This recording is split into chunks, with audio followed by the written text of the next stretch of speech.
And we're here. Hello. Hello. Wow. In silence. I'm What's ready. up? Yeah, I'm back. It's your Uh, boy. Huh. Hey, No. it's me. I'm the problem. It's me. I'm the problem. Okay. Um, Stream Anti-Hero out now on Spotify. Don't promote Taylor Swift right now. No, it's more don't promote Kanye West at the moment. Yeah, T Swift is fine. If T Swift watches this show, girl, Sponsors. those tickets are expensive. You can send one my way. You've got one mega fan and some people who kind of know your music. You're in a good hands. By the way, hello everybody. Welcome to Knights of Payne University, episode 4 something, season something 6. I don't know. I'm sure we're somewhere along the way.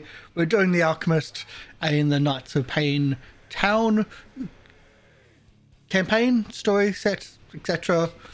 We have Syrinscape in the background, a little bit of rock and roll, a little bit of metal from the cyberpunk version of stuff. Hideki Chibi did all the artwork for for this show, overlays, character art, etc. Check it out at bestokecc.com.au. And you can donate and help out the players. $1 per 100 bits helps out the players by giving them a jack dice, which gives them a +1 on the rolls. We're only rolling 2d6, so every +1 is a massive, massive help. If you subscribe to the channel, everybody gets one, and if you gift subscribe, everybody gets one. We don't do the 2 for gift subscribes for this one. Yeah, that's pretty much everything. It's nice to have Paul back because it's been a while. Because Paul has a habit of not doing boss battles. I almost avoided this one too. I came so close, you guys. I should have just Streak will be broken today, perhaps. Perhaps not. should have called in sick. Okay, I think that's everything from my point of view. Polly, do you want to All take over? right.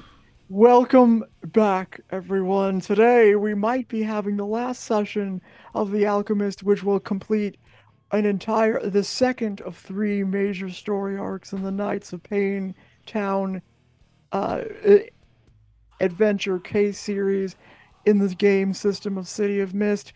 Our version is Knights of Pain University.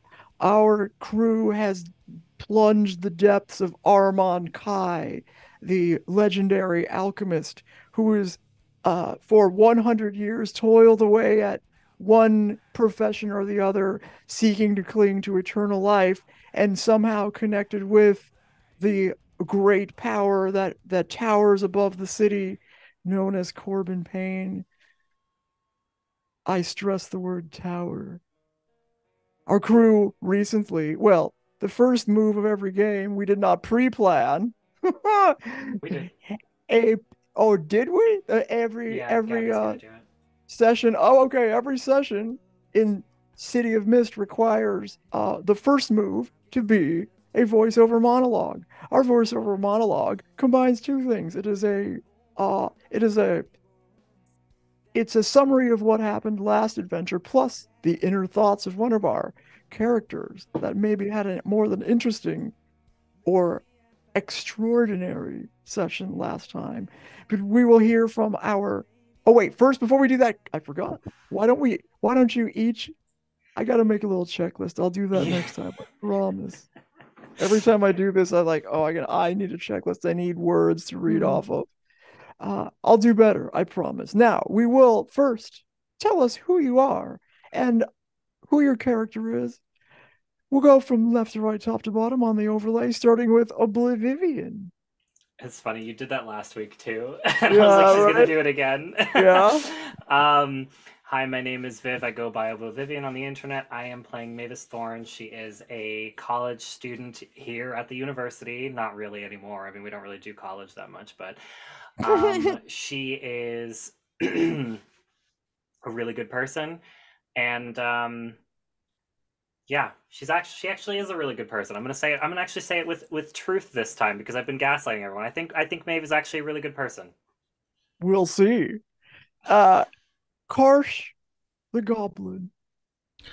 Hi, my name is Karsh Goblin. I play Chuck, the once jock of the group, and now the studious. Well, the one that actually does try to do his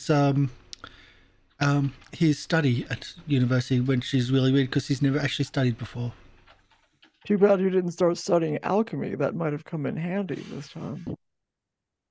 The alchemy department. Usually, there's something weird about this university. Why do they have an alchemy department? Wouldn't it just be chemistry? No, not so. Although that the chemistry lab, for one reason or another, was too warm or warmer than usual. That you never were able to put together why that was the case, at least not yet. We never actually looked into it at all. That doesn't matter. Next up, Paul. Yes. Hello, everyone. My name is Paul. I have the pleasure of playing Penny Roberts. She is a reporter at the Duskwell University paper, the student paper. Currently, that's going through some motions. She had a job to do, and there were priorities elsewhere.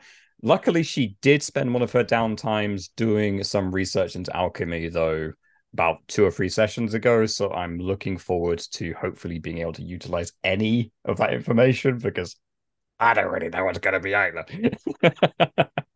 Now, Penny, you've been a little bit quiet. Over the last couple of sessions, somehow the crew has plunged to the deep depths, made it through the Aqua Fortis. How is it that you're now reappeared with the crew? Well, I had my tonsils removed, unfortunately, and okay. it took me a while to, get through that. It seems like maybe the water had some kind of healing property or something. I don't know. It just seemed to make me feel a bit better, and now I can suddenly speak again. All right, so you were there the whole time. You just played it cool, and you couldn't talk. So all right, makes sense. I buy it. Anyway, all right, Gabby. Hi, I'm Gabby. I'm going to be playing Christine Choo. She is a socially conscious rich girl with a little bit of a twisted power, if you will. And I have the pleasure to doing the voiceover monologue today. But for this one, I'm not doing it as Christine. I'm doing it as her twisted side, as who might or might not have made quite a debut last sessions. But without further ado, we shall begin the voiceover monologue. So it was really fun. It was so much fun when these heroes found themselves caught between a rock and a fountain of unlimited power.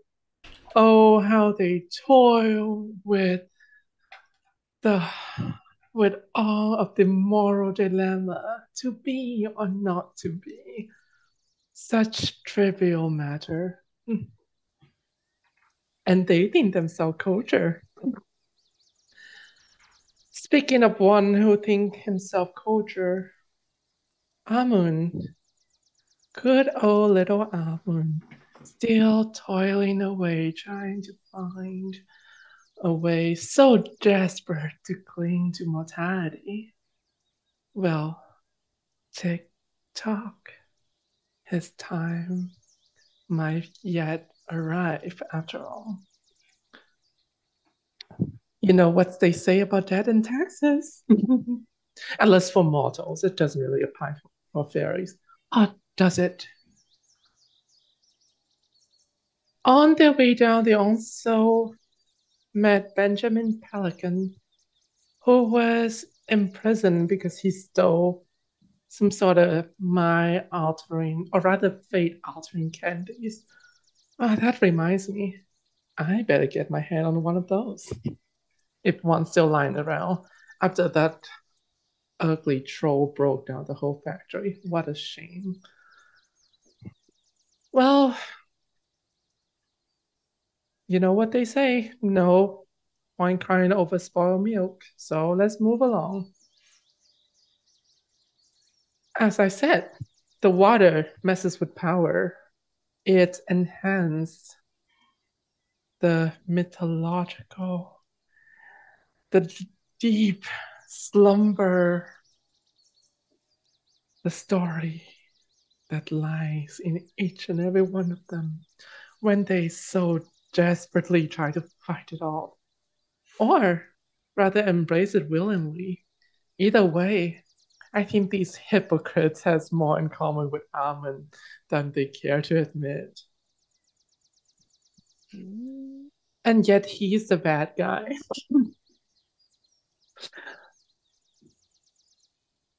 Speaking of bad guy, was it bad of me, you guys, to struck a deal when they're in such a vulnerable state? Oh, how can they proceed without good old little Christine power?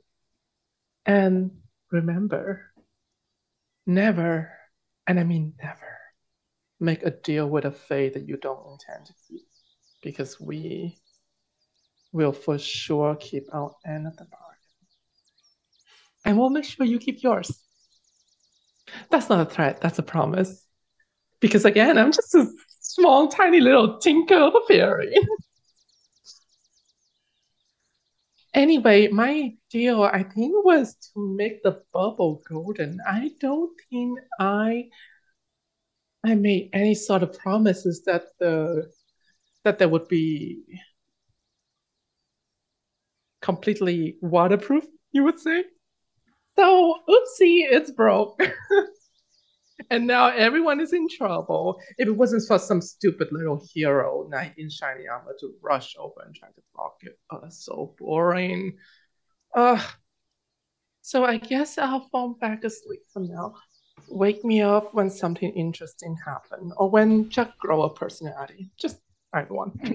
Toodles! There you go. All right, thank you for that one. You can take one extra chat point for that performance. Yes, Chuck. Can I add some addition to that? Sure.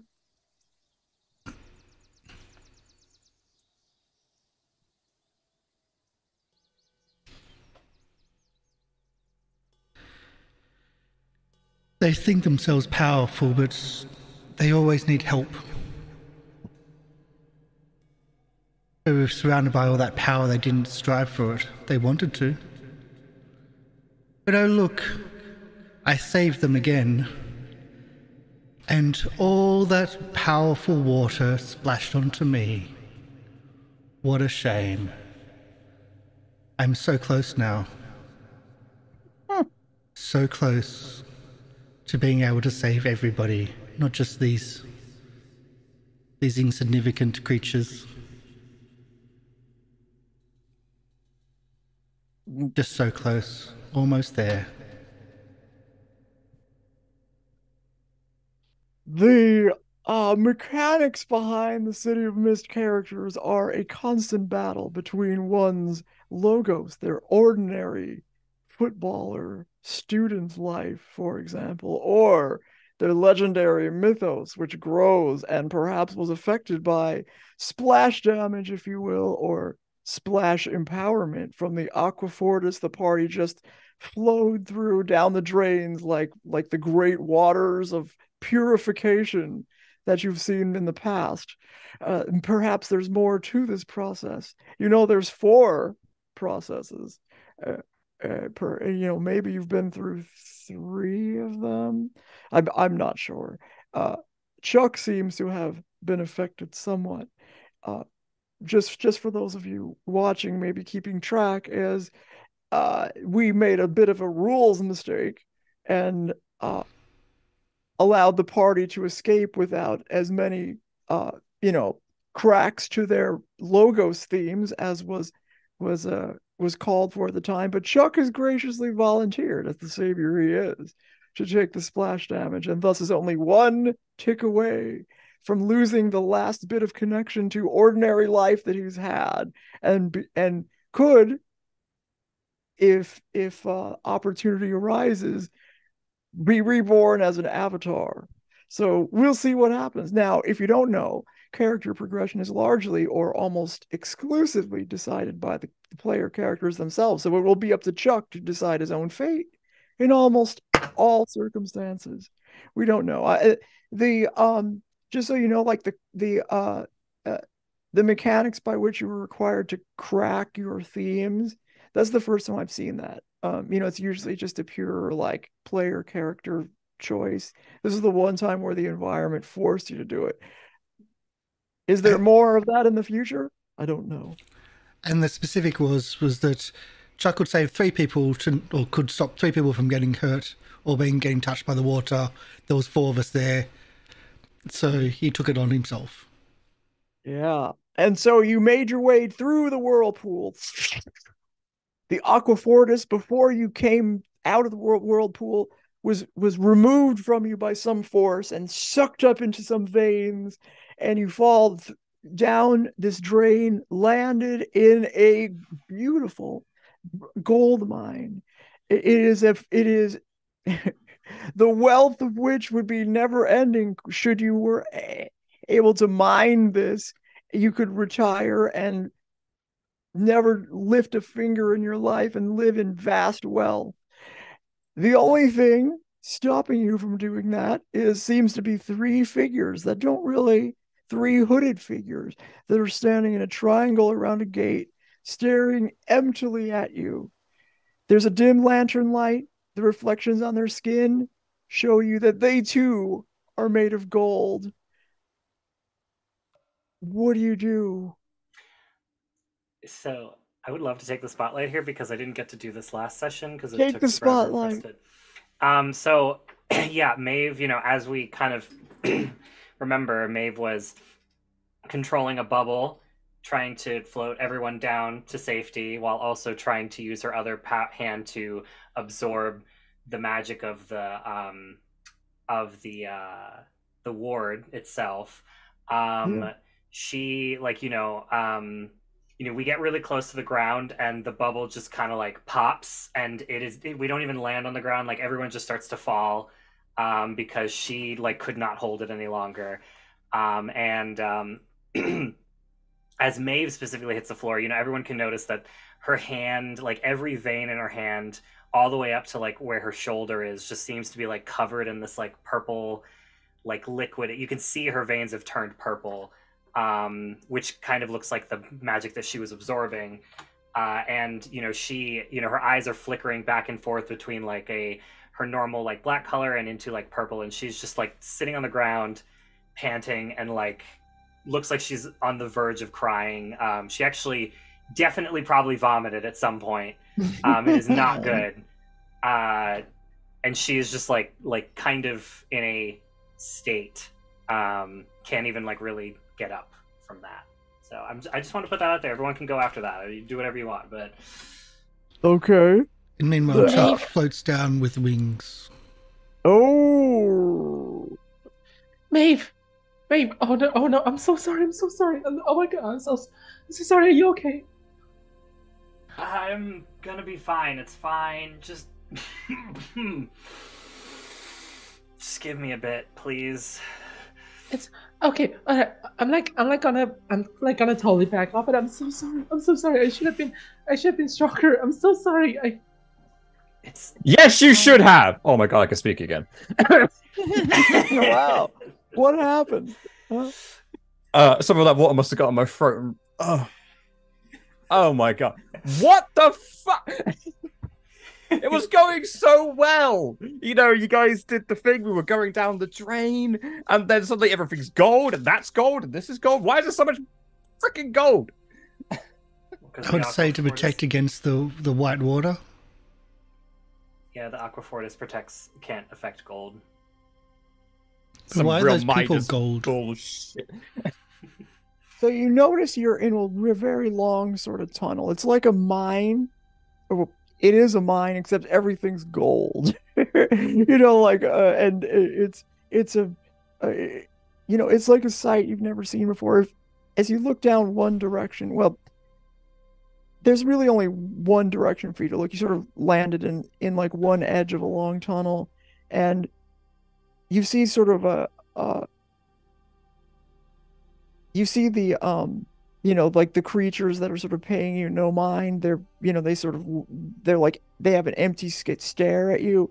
In fact, it's hard to even tell if they're moving. But you also see there's large cauldrons, off in the distance of boil a substance that perhaps is, well, it looks like the ichor you've seen in the past, but it seems to glow more brightly and clearly.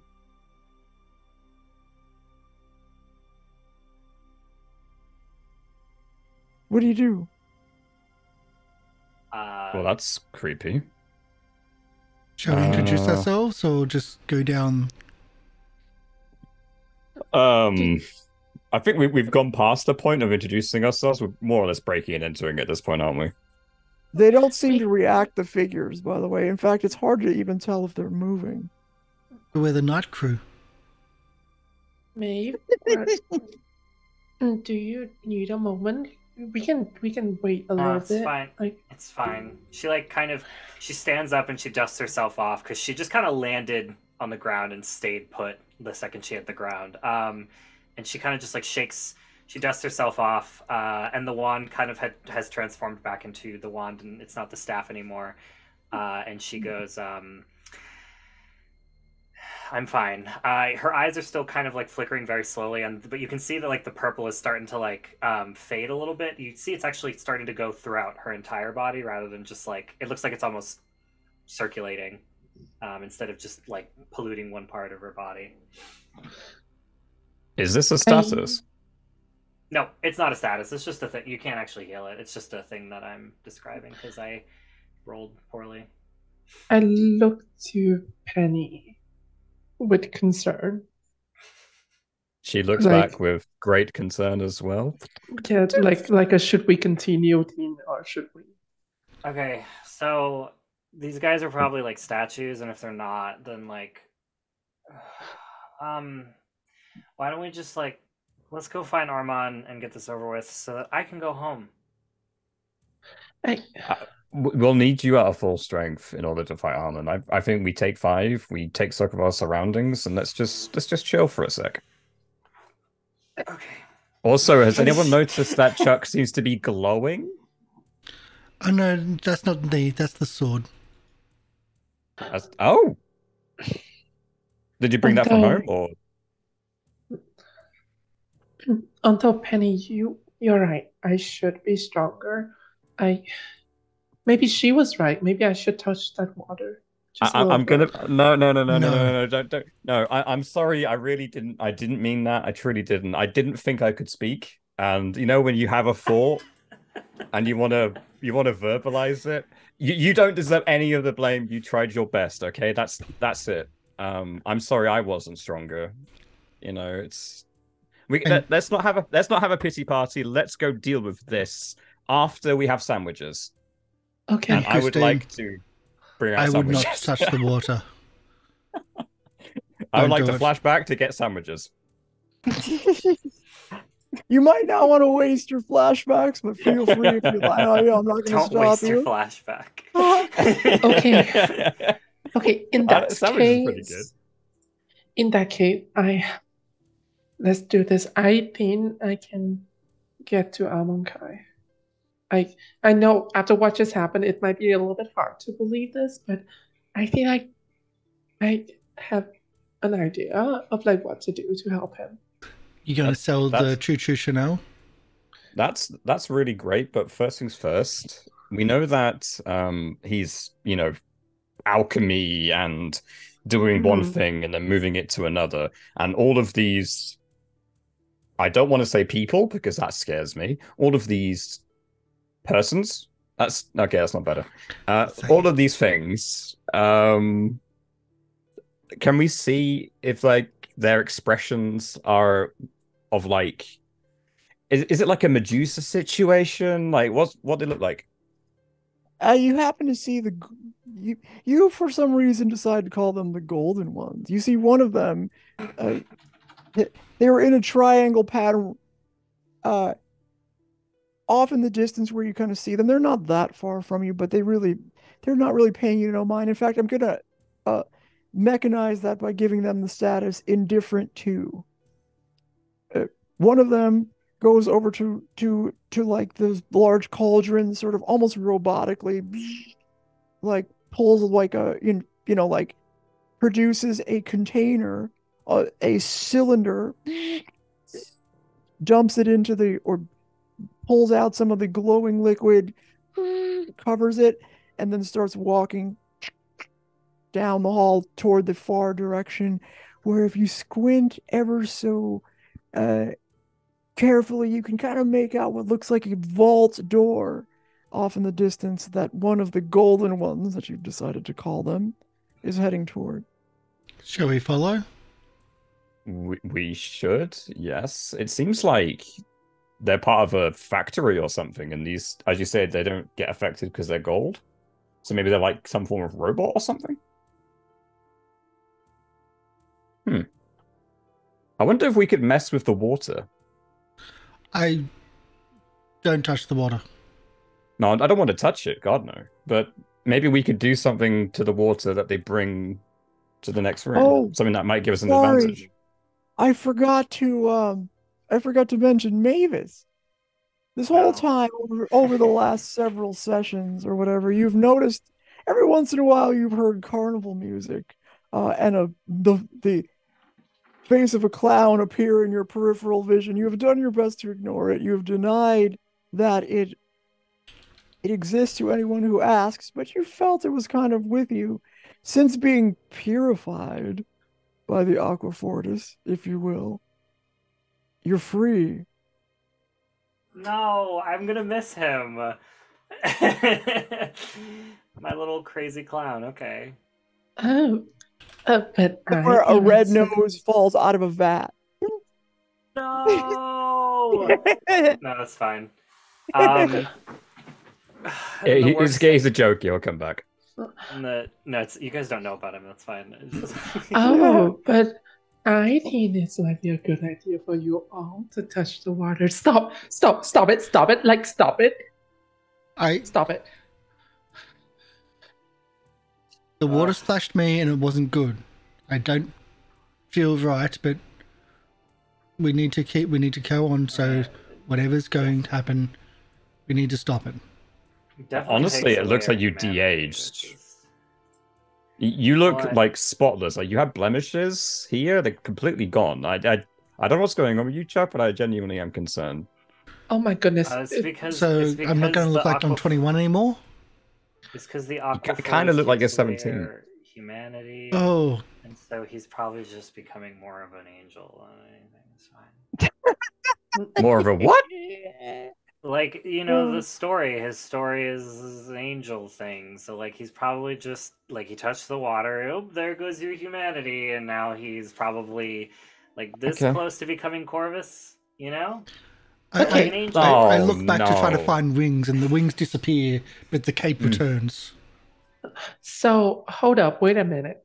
So, my other side is some twisted who, like, revel in chaos. And his other side is clear skin. That seems a little bit unfair. I don't know, so man. My other should I open up an Instagram account? Guys, my other side is a lady who wants to trap all of you in bubbles to keep you safe, okay? Like, it's just, we all have crazy stuff going on. Don't worry about it. Like, it's totally fine. Yeah, I feel like this whole crew is turning into a bunch of murderers. But I don't know. I feel fine. I don't trust a single one of you. Listen, hold up. I'm not going to kill them in the bubbles. They're just like pets, and they need to be protected. They're going to be safe forever and ever and ever. Safe forever and ever and ever in my menagerie of pets. Yeah. That's fair. So, no one ever dies when they deal with fairies before. Name sure definitely changed curses, arguably, but never die. What's the fun in that? Okay, so, like, do we have to kill these guard dudes? Because, like, I can blow them up. No, it needn't be. But, I think that they're part of the process of this area. Don't worry about it. One of them, and you need to save your strength for what comes next. The one golden one, that headed off. You could sort of see now it's returning without the little cylinder of glowing liquid, and it seems to be going back to the vat to grab another one. So Oh, we follow The that other one and two kill are and take out the other two. not moving. no, they're like cheap labor worker in a factory. If you don't bother them, they won't bother you. They're just here for a paycheck. Well, yeah, Mine well, has well- health insurance. Hopefully, as long as not overtly aggressive, they won't mind. They seem pretty indifferent. Indifferent too. Yeah, I guess can Maeve just like try to walk past them? Like she'll just kind of like, you know, let's go.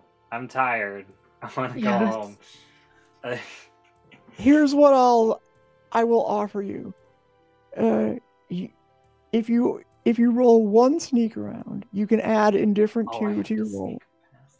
And well, you don't want to run into them, right? Or you don't Mhm. know exactly what they're doing, but they're not going to be hard to get past. So I would say you could add indifferent two, but then you should subtract one to scale up your sneak around. So one of you can just do the roll. So Okay. you can just add one plus whatever tags that you have. I could use. I don't want to make this too hard for you. No, it's fine. It's fine. I could use an eye for detail, and let's see. You see one of the other ones start to like shake off their dust. Oh, Gold you know, dust. when I'm wearing my dress, I'm actually light as a bubble. That's one of my things is that I am weightless, so I could like technically, Light step. you know, if one of them. No, I'm not. Fair No, enough. like my bastion is that when I put on the dress, I am yeah. Okay. Fair enough. So I could do that, and that'll be a 3. I'm gonna make this relatively easy, but not, I'm interested to see if you fail because there's a specific hard move that'll Ooh. that'll take effect here. Well, now we've got to Roll try. a 3. What happened? I got a 13. Great success. Oh, okay, all right. Well then, they all die. They all die. Okay. No, Alright. no, they don't. Thank God. Maeve just Uh, walks by. I didn't do that. I promise. I Yeah. didn't. She's got the water. No, wait. Shoot. Sorry. No, I didn't do that. She's Maeve! so powerful. She's so powerful that she walked by and they took The clap of my ass cheeks took them out.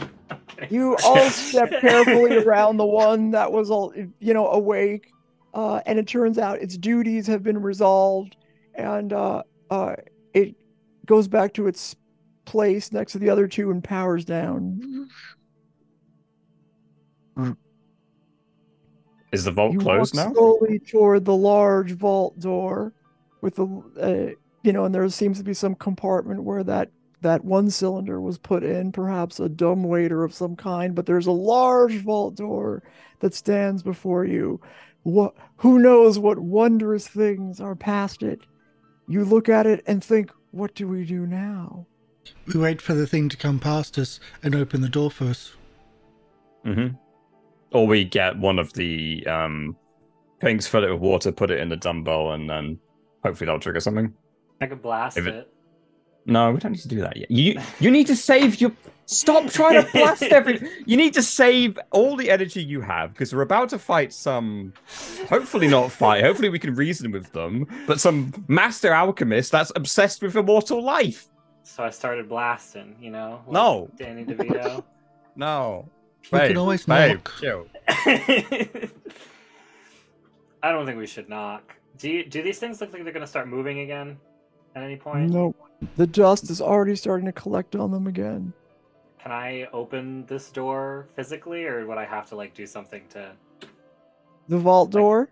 Yeah, is it locked? Is there a mechanism? You grab the large wheel, and you start to turn it. To your surprise, it turns. It goes. You turn it, and it does seem to be openable if you spin the wheel enough, like a vault. Like The Price is Right, the safe crackers door. Except it's round. I imagine it being round. Is the vault door made out of gold? It is. Can I take a photo of the door before we open it? Sure. Excellent. Thank you. You took a picture of the door. So, Yes. guys, look, it's open. Maybe this is why they tell you to just check doors before you start trying to blast them. Right there. Yeah. Mm-hmm. I'm a little drunk on power, just a little bit. Yes. Okay, so who opens the door? By the way, do you Mavis? Do you swing it open? Do you throw it open? Chuck opens the door. Yeah, I'll fucking throw it open. I don't fucking care. Fuck this dude. Like, he already knows we're here. There's no way he doesn't know we're already here. Your jaw drops at the sight of all the gold that is, even more gold than before in bar form and in every form as the eye could see. The walls of this rough-hewn chamber are covered top to bottom with cast gold cabinets, rows upon rows of small compartments with crystal panes, and in each one, a round crystal flask flashing with the visions of wonder and crackling with power.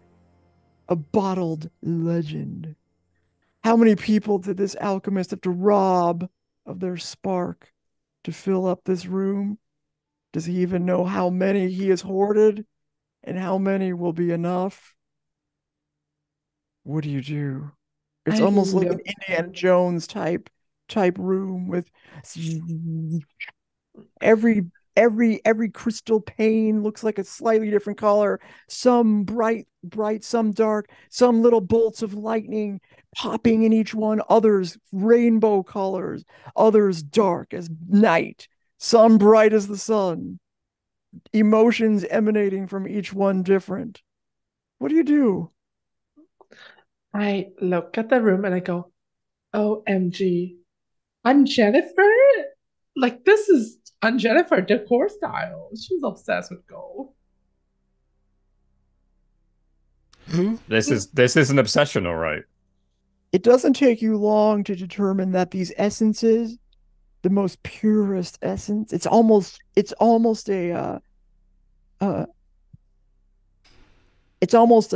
insult to call it ichor, because now it's refined and purified such that it's a pure essence, and it's held in these sort of round orb-like flasks, each resting in a recess at the bottom of a compartment. So it's just floating, or it's not floating, but it's Can yeah, go ahead. So they're like, what kind of form have they taken on right now? Like, the mythoi has been like. What do you do exactly? Describe what I see. I just want to know what they look like. Like, I'm just trying to gather the, like, are these like, because before we saw them in vials, right, or like bottles, and now are you describing that they're turned into like gold pieces?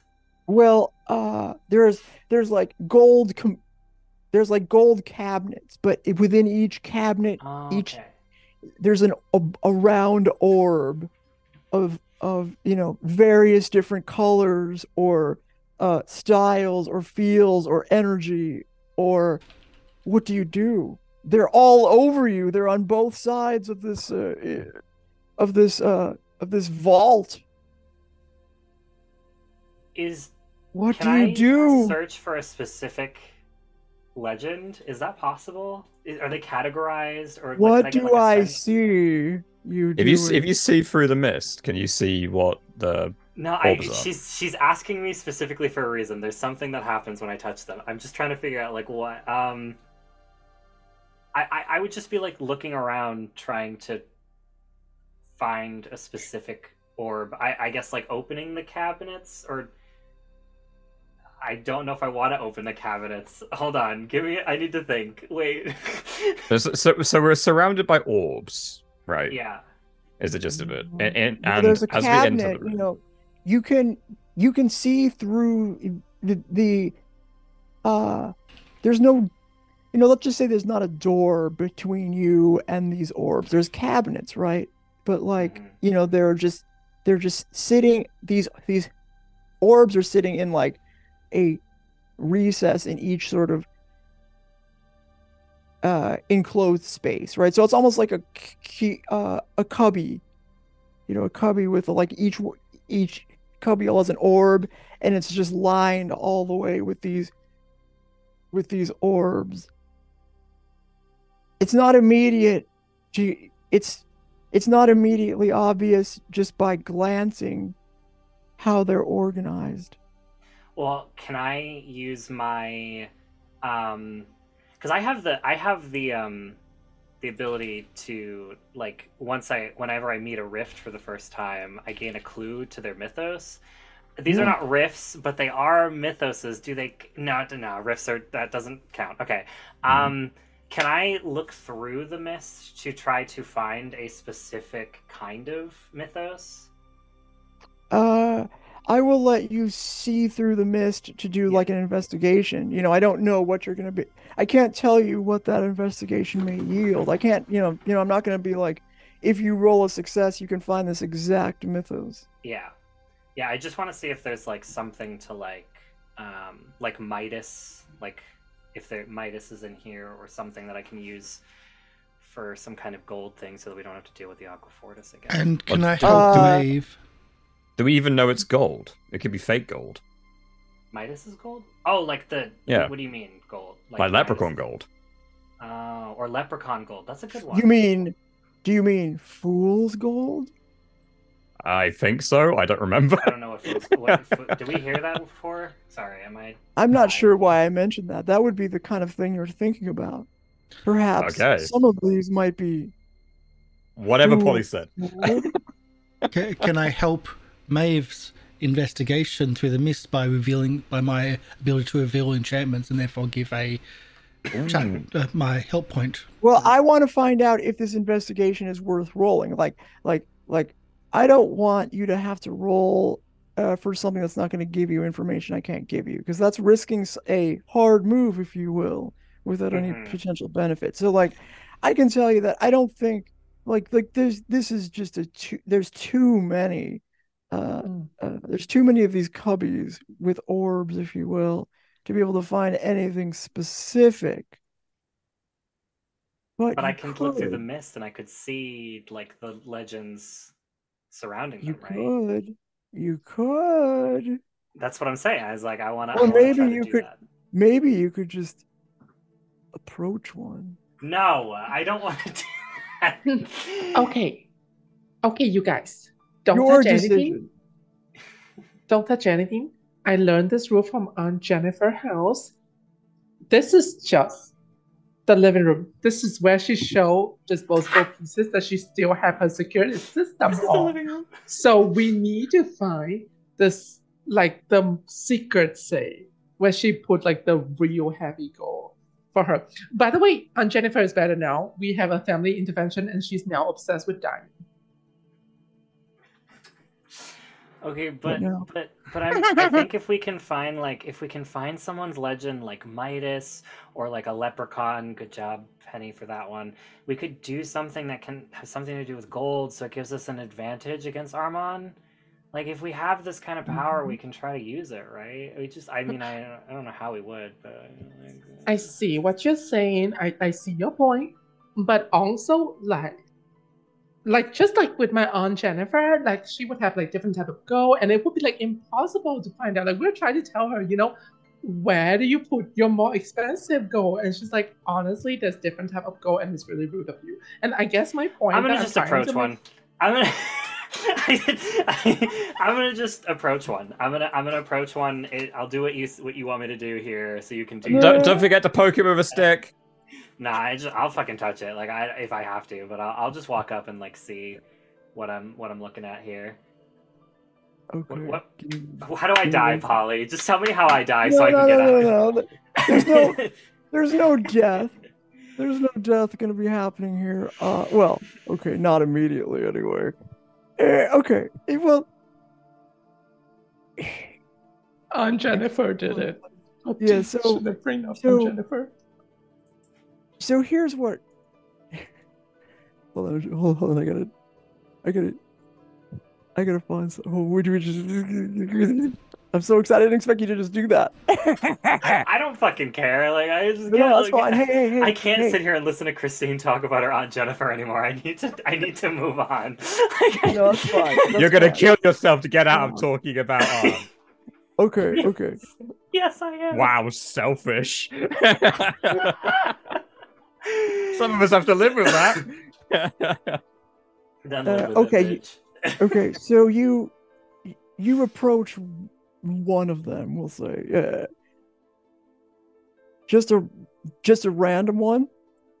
I probably, I mean, like, honestly, Okay, yeah. alright, At this point, alright. I just want to know what they You are. approach like, one and it's a little darker than usual. You reach your hand out to this orb and it darkens in front of you. You see is like the picture of a moonlight, and you see a cold breeze flow through you, and there is a suddenly on your hands you see a bunch of bugs crawling up your arms, up you're like covered in bugs and spiders, and you can feel a worm going into your ear, and you break off. You shake you like shake it off, and you back up, realizing that you were for 1 second a different person. Another mythos essentially tried to consume your mythos and replace it with its own. Oh, dang. And its own was something related to infestations and bugs. Okay. Whoa.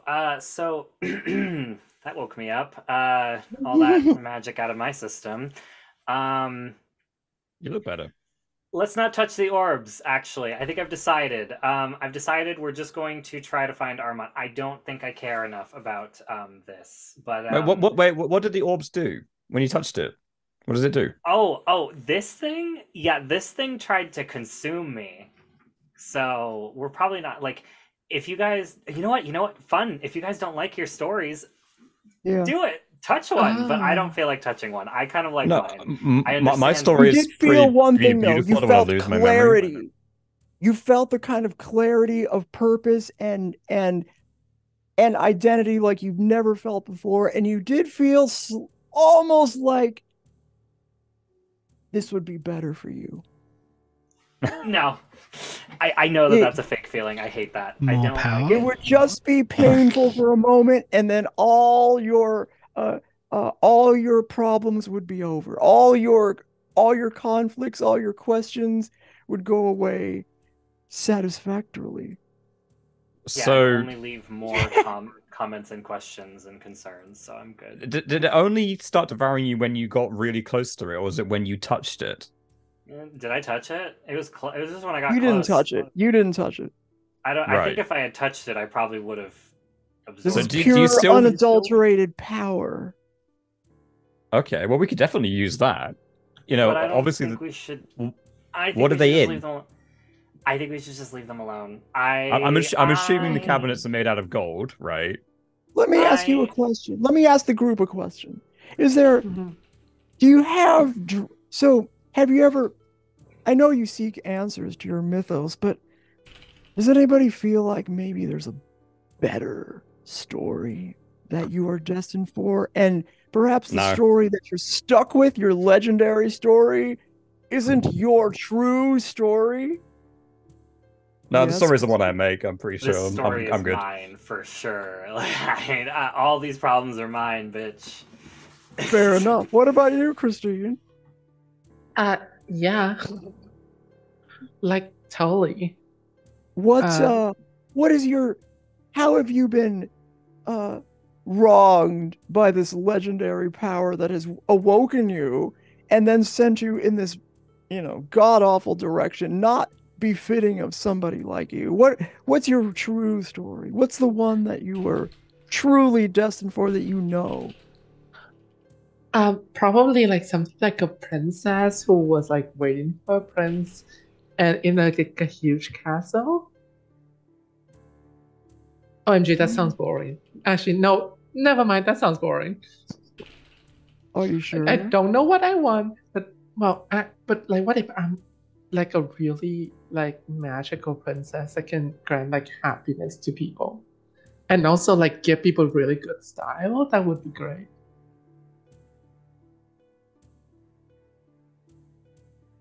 Okay, but like our stories are ours, and so let's not fuck with them because at least we understand our shit. This is shit that we don't understand. Yeah. This is I Stories strongly can be agree. bad for us. But very, very quickly, when you interacted with the essence, did you feel any anger towards Armand? Like, was there any hatred?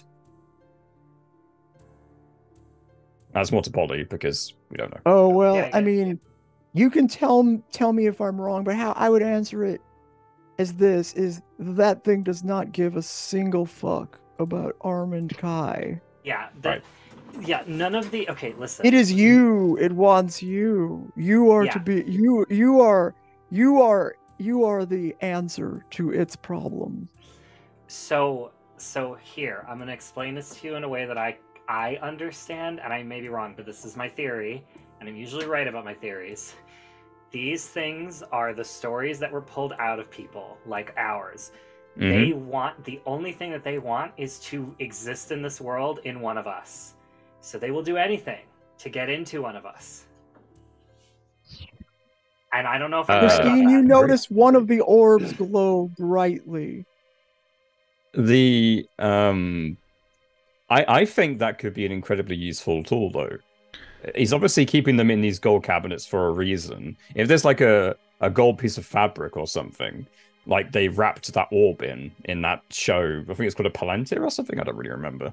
But you maybe if we wrap one of those, we can disrupt Armand Kai's connection to what's his face, you know, the guy.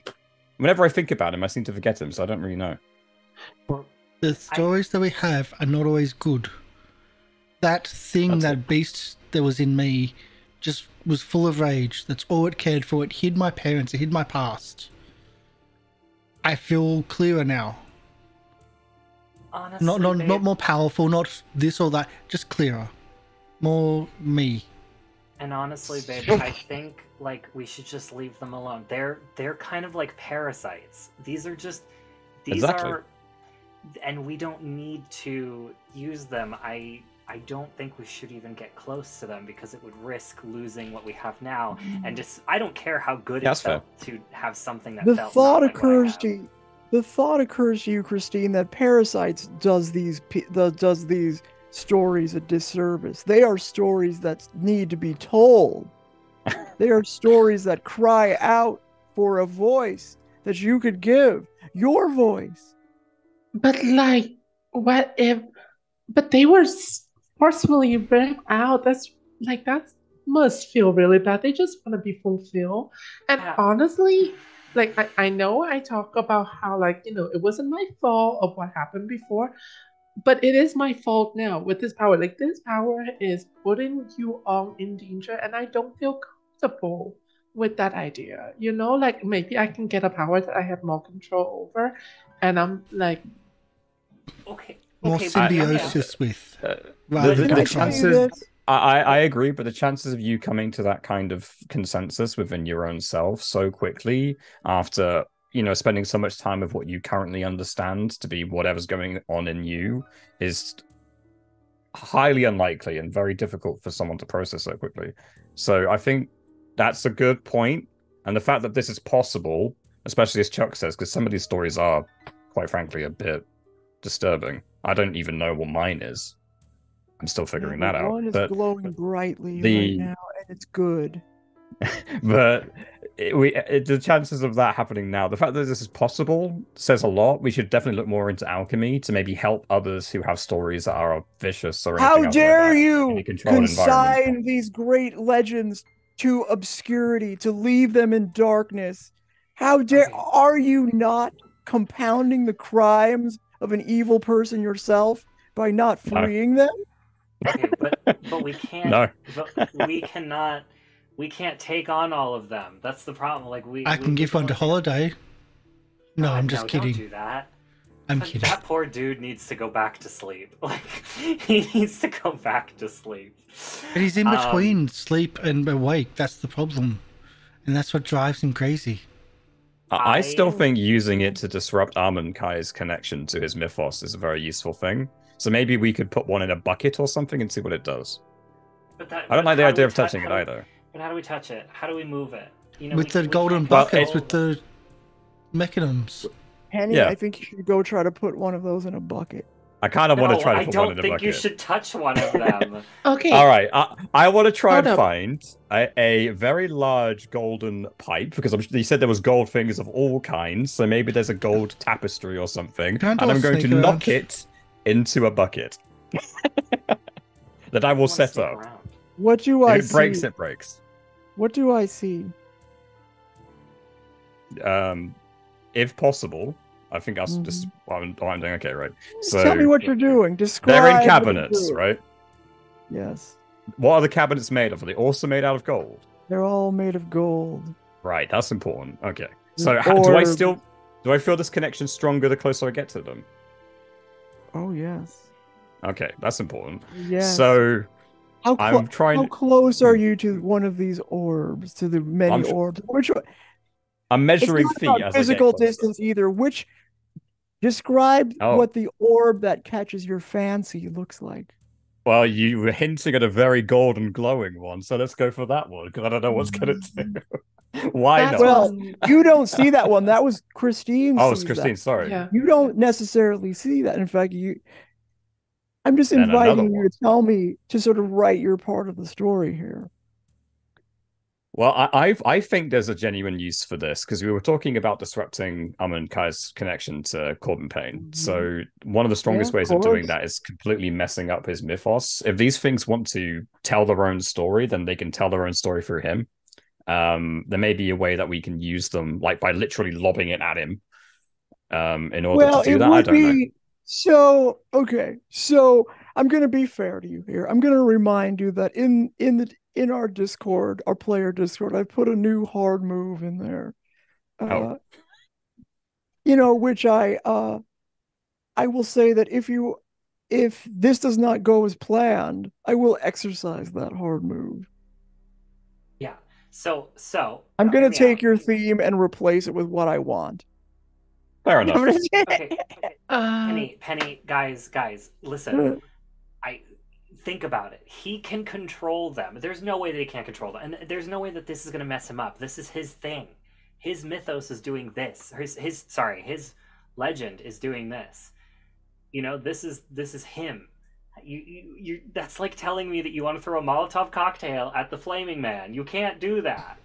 That's not gonna Yeah, work. but doing something like this, if he puts it in a gold cabinet and something else like that, it tells us two very important things: is that he can't control it, otherwise he wouldn't keep them contained in this area, and that he probably spent a lot of time setting this up. I can't imagine doing something like ripping the story out of a mythos is an easy thing.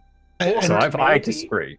and Hear me in out. episode 6, the hotness tried to put out the newsstand that was on fire with fire. It does not work. So, Polly, Yeah. you asked what that orb looks like to me. Yes. That orb looks like a visions of a barren field and people being hungry, so hungry, starving. And then this entity touch the land, and from the barren ground, grains and food and trees with so much fruit begin to sprout out.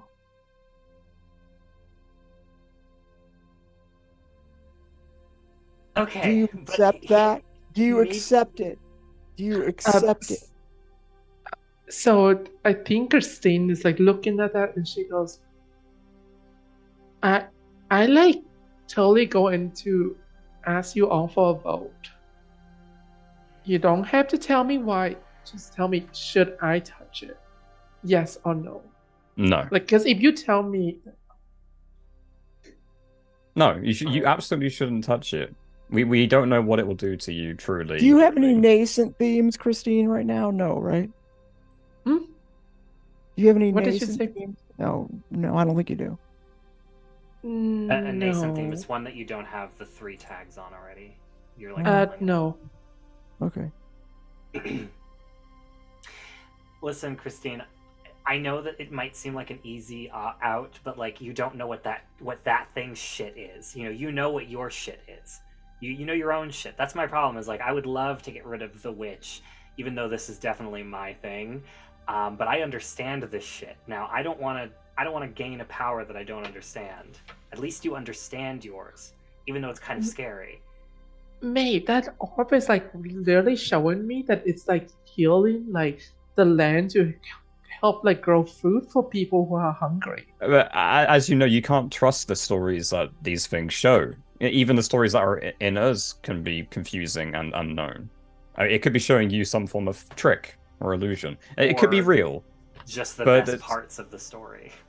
Let's come back to that. The fact that this is even possible is just a huge thing. Like let's not subtle this. So let's come back to it. But if we're not going to use it as some form of equalizing tool, because we're going into this situation pretty blind, then we better get on with it. My vote. If we're not sorry, my vote is I can't say yes or no from what you do because it is your life. But if it feels right and it feels more in tune with who you are, a more symbiosis relationship, then I'm not going to say no. I have gone through trauma and gone through issues myself. That creature was controlling me or was interrupting me and hiding my past. I feel better now. Now that creature is gone. I don't know what it is that I am now, but it feels more in sync with who I am.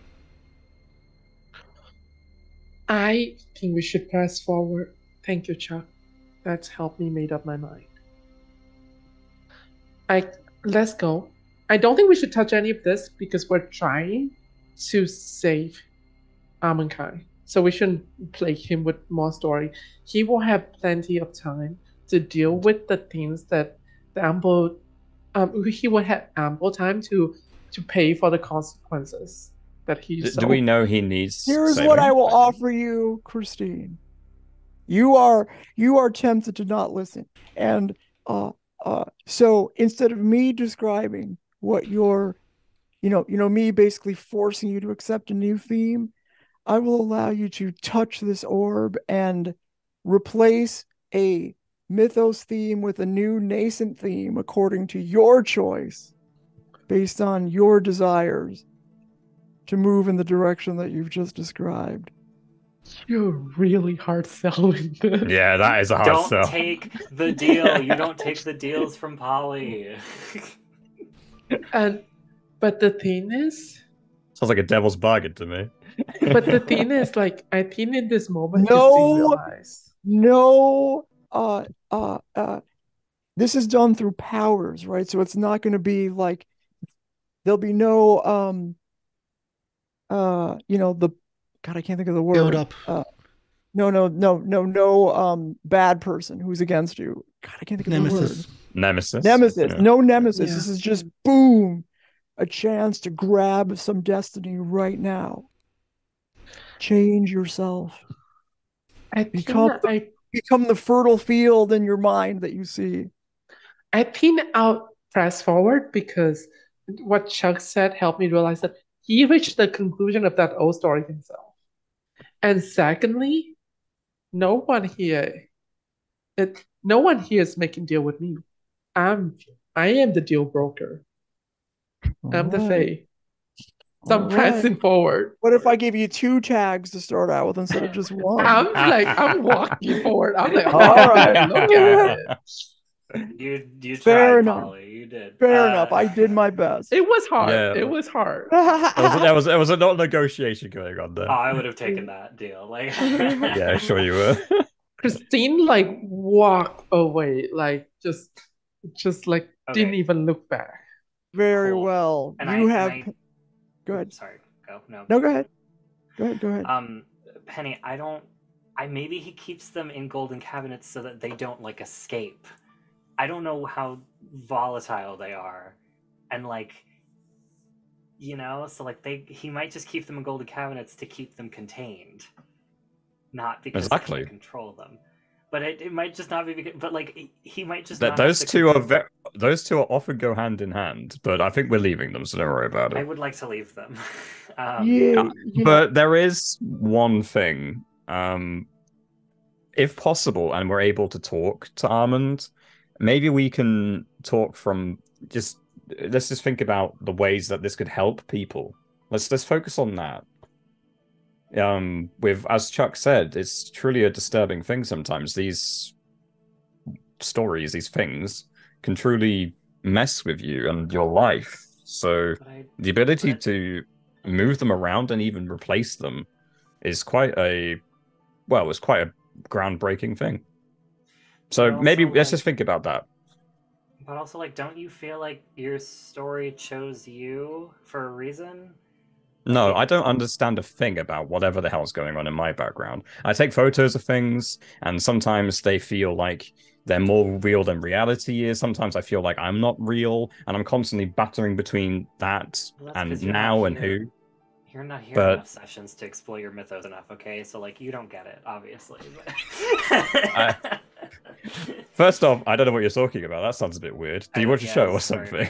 No, I'm sorry. Maybe it's a contact high. From... Secondly, it's more the fact that that's my demon to devil with. I don't really... I have to keep myself tethered into where I'm being. That's why I have such a fascination with keeping our relationships tight and kind. But let's just leave. Let's go. I don't want to get Does anybody... So... Are you making it manifest that you are not going to engage with these great stories that have still yet to be told and are trapped? Do we have anybody who is going to do anything? No. You're clearly... I want to study them, but we're not going to grab them, no. Well, do you want to roll anything? Like... No. All right. You look around and you don't see an obvious escape to this place. You see orbs bright everywhere, and you know that if you spend too much time here, you might be enthralled. You might perhaps try to reach in and see what is there. I mean, God knows you have questions, and there's answers here, but maybe the cost is too great. So you huddle together, you decide to do nothing, and when it becomes clear amongst all of you that you will not be taking any action here, everything goes black. And you feel yourself falling and falling and falling down, and we'll take a break right there. Just want to point out, you didn't ask me. Well, nobody... Okay, Chuck, hold on a second. No. There you go. Well, unwind. No, didn't ask me. And I'm the only person that has a brand new theme too. Okay, what's that? Well, no, as in I've got a brand new theme. But you also didn't ask me, which would have been replaced. But anyway, just pointing that out. Okay, but I'm okay with who I am right now. Okay. My narrative will then carry the... If I give you... So, like, please feel free to, like, jump in. If I say you all agree not to do something, that I do mean all of you. Okay. I'm totally on board because I'm probably the most in sync with who... And I've already changed once. All right, cool. So we're going to get a break, and we'll come back with hopefully not replacing our characters, because that was what that was. At least my feeling. We'll see you soon, about 10 minutes.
And now we're back. Welcome back. The crew's whole life has faded to black, or whole existence for a moment, but they know they're still around. You feel the sensation of falling, for time dilates such that you don't really know how long you're falling for. And when you finally realize you're not falling anymore, it's not like you landed anymore, or you haven't landed anywhere. You maybe even your eyes were closed. You don't know why. You don't sense. You don't have a sensation of like ever entering this place. You were just suddenly here, and the first thing you notice is an old record player playing a song in the background. The song is, uh, well, the weather outside is right. It's an old phonograph sound. And you look around, it seems like a very cozy cave turned lab. But behind the complicated structure of glass beakers, burners, and spiral tubing, you catch the distorted face of an old and wrinkled man.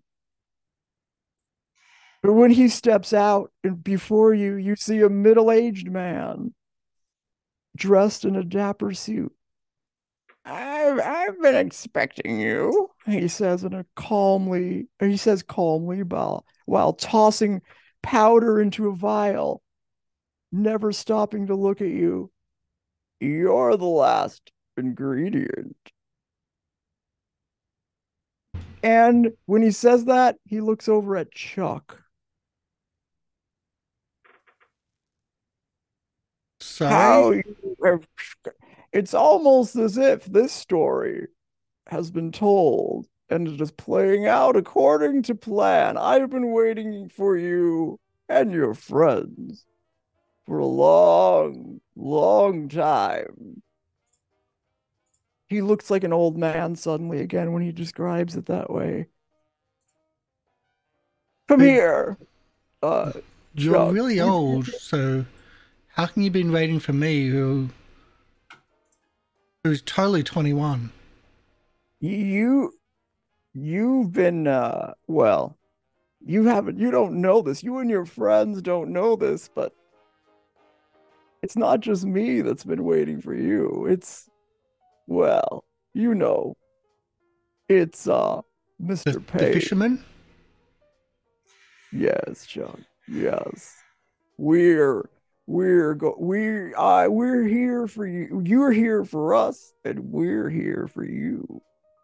And your friends. Well, So is this gather round. Is this the complaints department?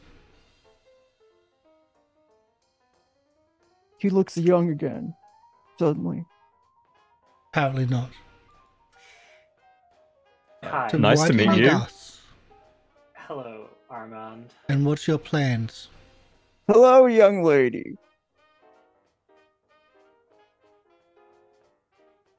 Nice to meet you. What can I do for you?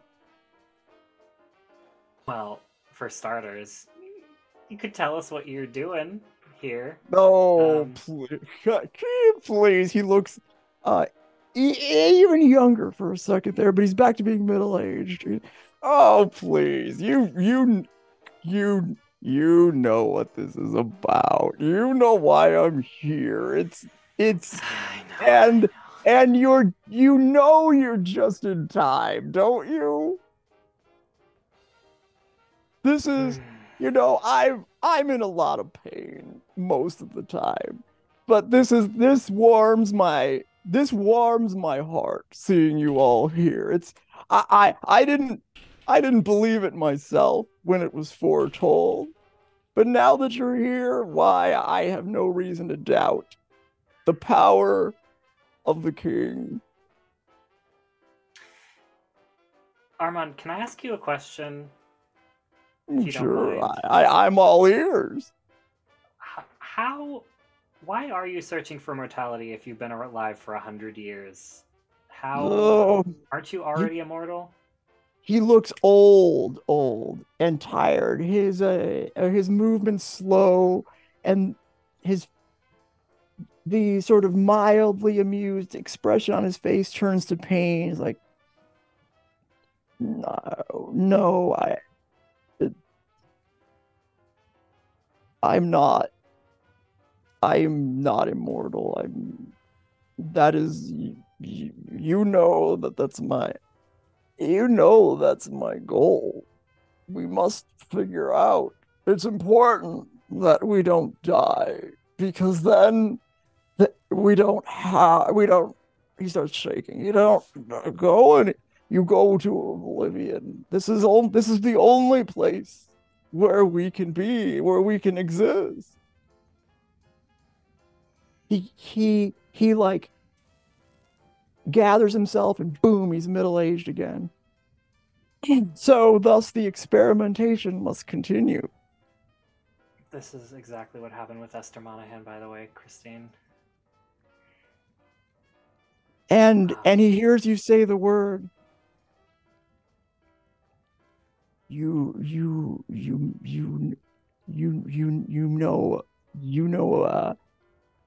know Crystal? Yes, we did. We knew Crystal Knight. That was one powerful woman. You can see he's sort of taken aback by your use of the past tense. What do you mean? What? She is. Someone killed I'm her. gone. The lights flicker in the cave. And as I said, I am gone. I'm going to try to convince him or go toe to toe. What you see in his Because face though first is not sadness, it's fear. Ooh, I like that. I like to either convince or go toe to toe with him by turning into Esther Monahan. Esther Monahan. We're gonna get killed. Okay. He's gonna kill us. Let's see where this goes. So I'm gonna be. Before you do that, I'm going to say that he has he has several custom moves. Mm-hmm. One of them is he's going to take sharp 3 before you do anything. Mm-hmm. He takes that when he enters the scene. Here, I'm gonna have to track this. So he takes sharp 3. Okay, I'm gonna try to give him a status against a sharp 3. He right now there's no bodyguards around. But there might be soon. Mm-hmm. He doesn't see. Okay, he's not going to be. He's going to be essentially, he's an alchemist, so keep that in mind with respect to how you attack him. Yeah, that's all you need to know for now. And he can do things as intrusions and soft moves. Keep that in mind.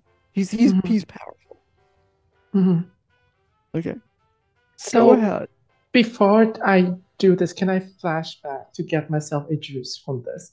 And the way that my flashback would help is that we would flash back to me talking to these 3 and going, so tell me about Esther Monahan. So I can play a convincing Esther Monahan. Well, we actually have a photo of her as well from the Historic Society, so you have a representation as well. Yep, we have that photo. We also have that portrait with him that we found in the library. That'll require you to change the game. Okay, so for the flashback. Yeah. Mm-hmm. Okay. To get juicy. So what am I rolling with change the game for the flashback? Whatever appropriate tags there are, but remember, the tags that you use during your flashback, it's going to be a linked move. Mm-hmm. Most likely. So I'm doing network of eyes because my friends are my network of eye right now. They're telling me the information about Esther Monahan. Okay. This is doxing defamations because we're doxing Esther. Like I never met her, and I'm nearly here in second account. Okay. I'm going to use Truly Wants to Do Good because even though I'm doxing her by getting these information, I'm kind of like trying to save Amonkai in this flashback by learning more about Esther Monahan. And then is she involved in any social issue at all? What's that? No, I'm asking my friends if she's involved in any She's not social involved in issue, any because social this is issues. social issue too. Yeah. No, yes. Anyone? No? Okay. In this flashback, Yeah. Go. Okay, so Esther Monahan didn't want. She was in love with Corbin Payne, but the love that she felt wasn't real. So she was in love with the idea of him, but at the same time held hostage by that love. And at the same time didn't want to be part of whatever was going on. She means like is she You don't involved really- in like? Yeah, but you can use that for that purpose too.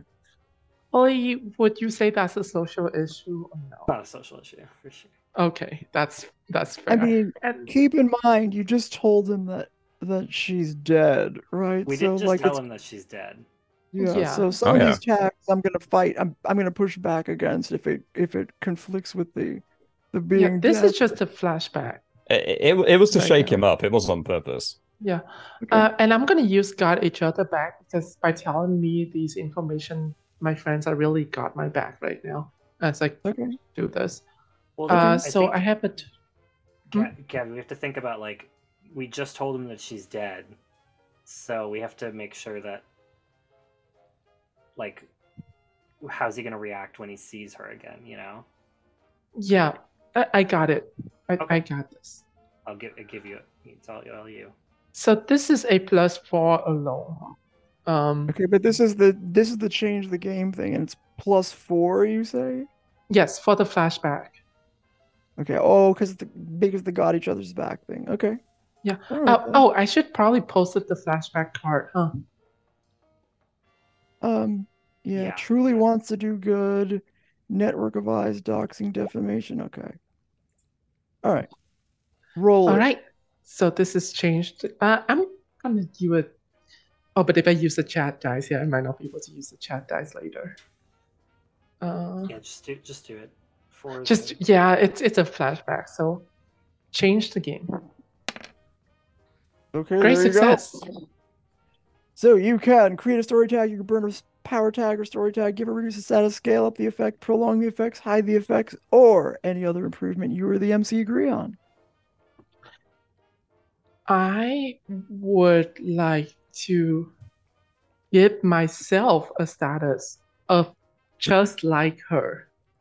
Okay. Just like Ether Monahan. Okay. I'm going to prolong it so that I can keep using it, so it's extended more than this. Okay.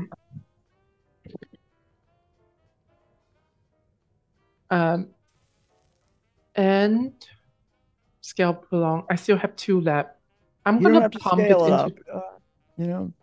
Yeah, I'm gonna scale it The up. only thing you might want to do is hide the effect. But that's up to you. Well, I'm already transforming in front of him. You So might it's be not able like to hide it as like his own delusion. Yeah. True. Then I will hide it, and the last shoots will go into it. So just like her one, scale, hidden, prolong and hidden. Just like her one. Oof. Okay. All right. That sounds good. Okay. Now you want to go toe to toe with him somehow, or you want to what? I want to Okay. either convince him by looking like Esther Monahan, or go toe to toe if you think this is go toe to toe. But what I'm gonna do is I'm gonna convince him that Esther Monahan, while she is dead, it's not necessarily a bad thing. That he's seen a dead person and hearing how her experience alive and dead might affect his own perspective with life and death. That maybe all this pain that he's enduring for the for the sake of staying alive is not worth it. That maybe like death is not such a bad thing. You're gonna have to go toe to toe. Okay. So I'm using my illusory appearance, beguiling smile, and impaired senses here, because I'm having like a sad, beguiling smile. I'm Okay. impairing his senses by changing the visual into Okay. Esther Monahan, and that's really shaking him up as you described. Okay, and you're gonna have to apply sharp 3. So Yes. you're gonna reduce it by 3. Um, Yes, Karsh, or yes, Chuck. Yeah, so you muted, I think. Again, take a help point from Chuck. okay, help point from Chuck. I'm gonna use a chat point here, and You want to do tight I'm like going that? tight like that give me a +1, doesn't it? Another +1. Yeah. And then I'm using a friendly presence, which is a tag I did not use in the flashback. I only Okay. used that whereby endorsing defamation. I did not use friendly presence, which apply to this. Yeah, the reason why so I'm inclined to not let you use that one because you've said she's dead, so this is going to be more of a shocking presence. Even if I try to present myself as like friendly and gentle. All right, go ahead. Thank you. I think the way maybe we can sell it is that he's having his own flashback because he's so shocked that she's dead, and then he's having this delusion of her existence. So maybe there's a little angle there. It's a tight one, but it exists. I'm gonna punish you if you miss this. That's all I know. That's fair. Okay. All right. Let's go. +4. Don't all 2 ones. Go toe to Let's go. toe. Go toe to toe. Too scared. I'm too scared. I'm too scared. Okay, you got a great success. So you Easy. achieve your goal. You can give them good, inflicting a status of tier equals power, or you can block, dodge, or counter their best attempts. I am going to reduce his sharp by Okay. giving him the status of Thorn. And I'm going to give him Thorn 3 to counter the sharp. So it's cancel out. And block, dodge, or counter his best attempt. That work? Okay, so he's thrown off. We'll say, oh, you can choose 2. Okay, all right, that's fine. That's fine. Okay, so here is what I'm gonna do. I'm gonna allow you to do that. Now he has a soft move, or he has something called Whimpering Old Fool, and it's as a soft move. Armand may sow the fear of death in one person as a soft move, which means I can keep doing this all I want. Here's I'm gonna give you apprehensive 2. So he's going to respond and say, well, I just, he looks confused that you were there, but he knows that you're portraying somebody that you just said was dead. So now he is going to put the fear of death in you.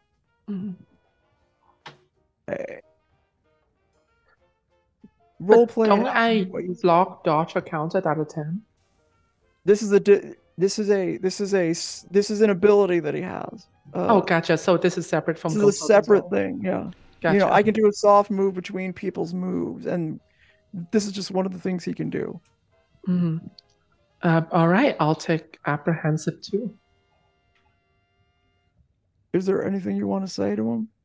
I turn into him, and even though I'm a little bit apprehensive about death myself, I go, yes, I turn into somebody who's dead, because I want to help you realize that this thing that you do, it must be so painful and so exhausting, and must be so scary, huh? But then you look at me right now and I'm scared of death. So I understand what it's like to be scared of that. But has it ever? Yeah, it is. But has it ever occurred to you that there are more than that to that than fear? Every second of my life, I know there's more out there than what's here, but and he looks confused for a second. He's like, We must cling to this place. Don't you understand? Don't you understand that if we leave this place, there's no limit to the horror and pain that's out there? And do you... He looks confused. He looks over at Chuck. You know, don't you? Don't you? If you ask my friends here, they would say no. I'm not Chuck. I'm not asking them. I'm asking you. Chuck, come with me. Come. I want to show you something. Will you come with me? Why are you so... Why are you running from death so much? What is your pain? Why are you... The answers are this way. He points down like a cavern. It's ever so close, and all of your questions will be answered. Come with me, Chuck. Please. I promise you will be okay. Why are you so fear of dying? Will you come with me, Chuck? Please. I am if you don't come with me, I'll give you apprehensive too also. Can I do something? Yes, you have the spotlight. Hey, Armand, could you explain to me the relationship between you and Mr. Payne? What is his hold on you? Well, you're gonna have to roll investigate for that one, aren't you? I'll roll it. Okay. Feel free. I'm full of things I could talk about, but wait a second. Why don't you come to my back room, and I'll be happy to let you roll investigate. Don't follow old men into back rooms. It'll be we could sit and talk about this whole thing. Look. Do you think there's any escape from this place for any of you? Do you even know how you got here? Let's stop kidding each other. Come on back. Come on to the back room. We got here by the skin of our teeth. I'm pretty sure we can get out by the skin of our teeth too. Be all right. He turns around and starts to walk away from you. Oh, God, fine, whatever. Let's go. As we go, can somebody maybe help me clear this apprehensive too? Before I do that move that we talked about to him. I will try to do a motivational talk for Christine as we're walking down the corridor to try to remove the apprehensive. If you do that, I'm going to give you apprehensive.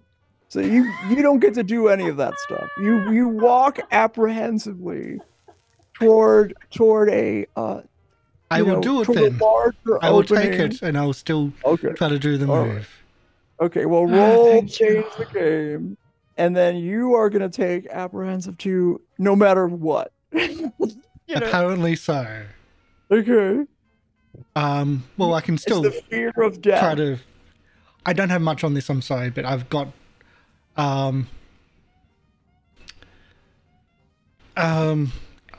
It's a +1 to my roll. That's all I've got. Sorry. You get a help point from me. As I'm as I open and listen to you, and I go okay, I mean, he is making me a little bit afraid of that, but I'm open to listen to what you have to say. You should do this. Is what your character would do, but just FYI, I've got 3 tags for this. But no one did. I was going to, but it's all right. Okay.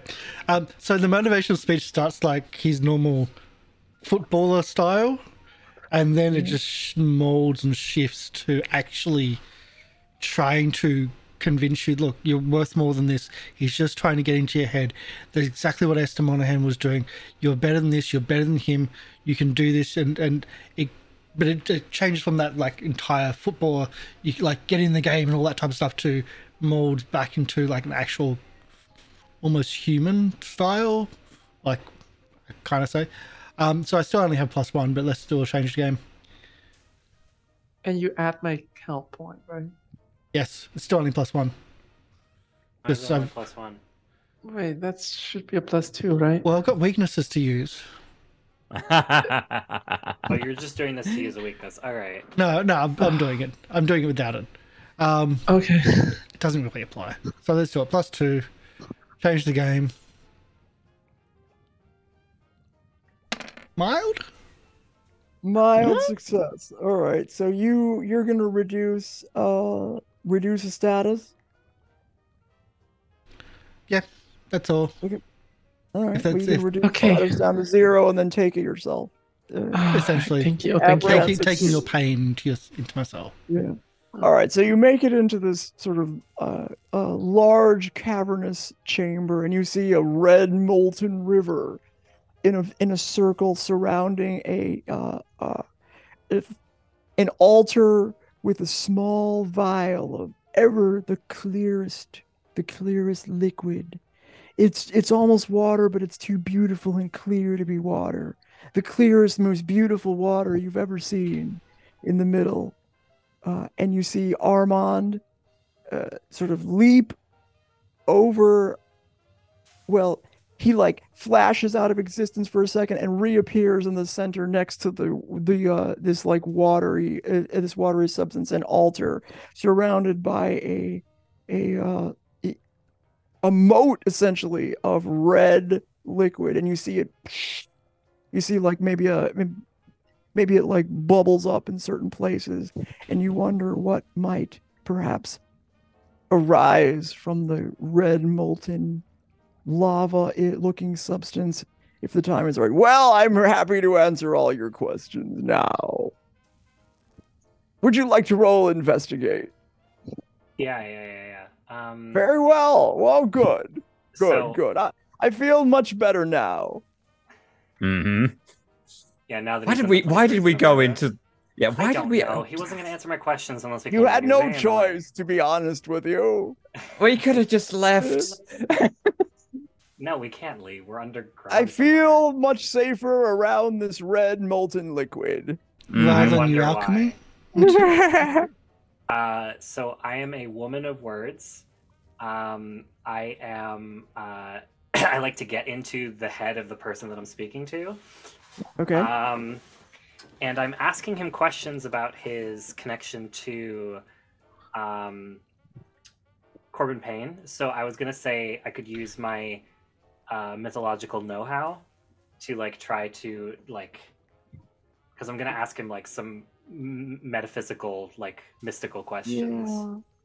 Okay, so here's what I'm going to tell you. You can use your legendary powers, but you feel them you all feel Oh, no, I'm not using any legendary powers right now. That's a Logos tag that I, in my training poetry, I know a lot about mythology, so that's what I was trying to ask to use. All right, so let me tell you, though, that doesn't change my narrative. I just want to give you a little notice here. You all feel your legendary powers being drained from you, not forever, but almost as if you can't reach them for some reason in this place.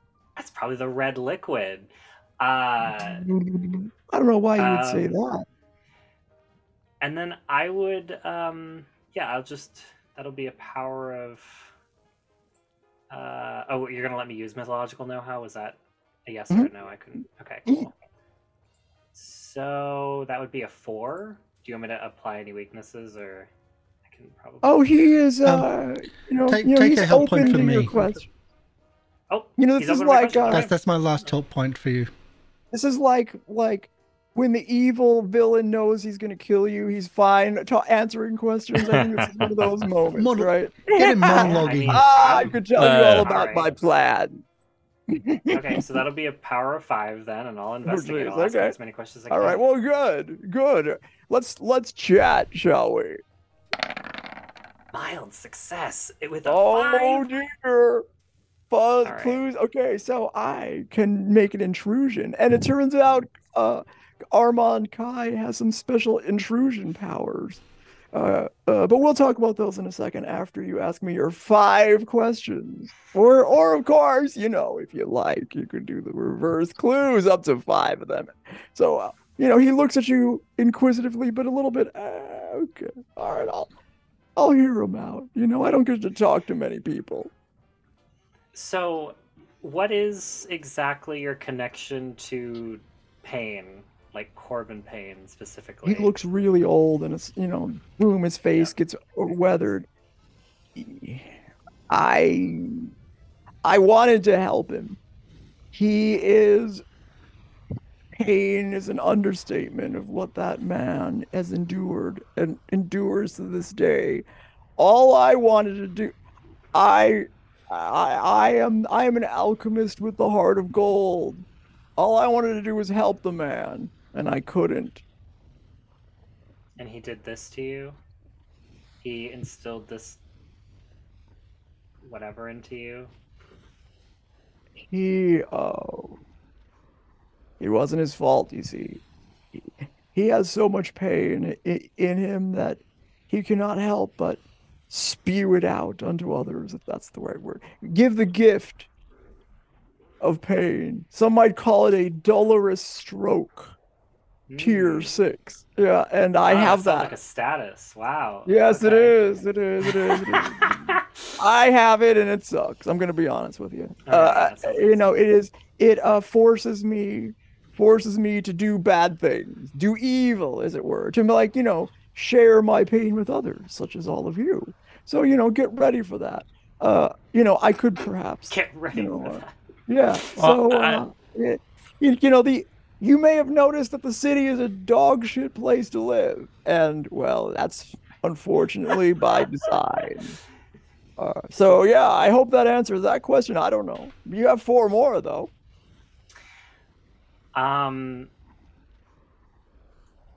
So I've been reading a lot about your stuff, your alchemy, and Very good work, isn't it? It is interesting. I read your thing about reaching potential, like our greatest potential, right? So what is my question is what is that? Like what is Nah, that's not my question. That's not the question that Maeve would ask. Do you know the true nature of the powers inside of us? I must ask you because you seem like you understand a lot more than I do. What are they? He looks even older than before. He looks like he's on death's door all of a sudden, and says they are unbridled power, but it's not power. It's an infinite world of things, but what matters the most to you and me is that where infinity lies, infinite pain lies, and you don't want it any more than I do. We must cling to this place. We must cling to this city because beyond it is inconceivable. Sure, maybe there's goodness out there. Maybe there's even infinite goodness, but there's infinite pain and suffering. And you don't want that. I don't want that. Why do you think this city is here? Well, I said too much. I'm so sorry. So we don't want to go to infinity and beyond? I don't know if you're going to work out for my formula. You're kind of dumb. Yeah. But whatever. I just won the Toy Story reference. Plus Chuck by the end. It's like, okay, but it says my book. My formula says I have to melt Chuck down, and so I guess I'm gonna do that. Okay. Yeah. He has really powerful batteries. Don't worry. Don't leave the city. Ooh. why shouldn't I leave the city? Because I've never actually thought about doing it before until you. I mean, I have a couple times, but every time I think about it, I feel like the world is trying to tell me to stop thinking about it. Oh, I did. That's right. Why did I bring that up? Okay, so like, how many clues have I resolved? I already lost track. Was that 2 or just 1? Are Two. you gonna I give still me? have 3 left. Okay. All right. So he's gonna. I'm keeping track. Don't worry. Here's the answer to that. Is I don't. I guess you're gonna die, so I might as well tell you what I know. I don't know everything. Mr. Payne would be able to tell you the whole long history of this, but there's a reason why this whole world exists. The city exists. Have you ever?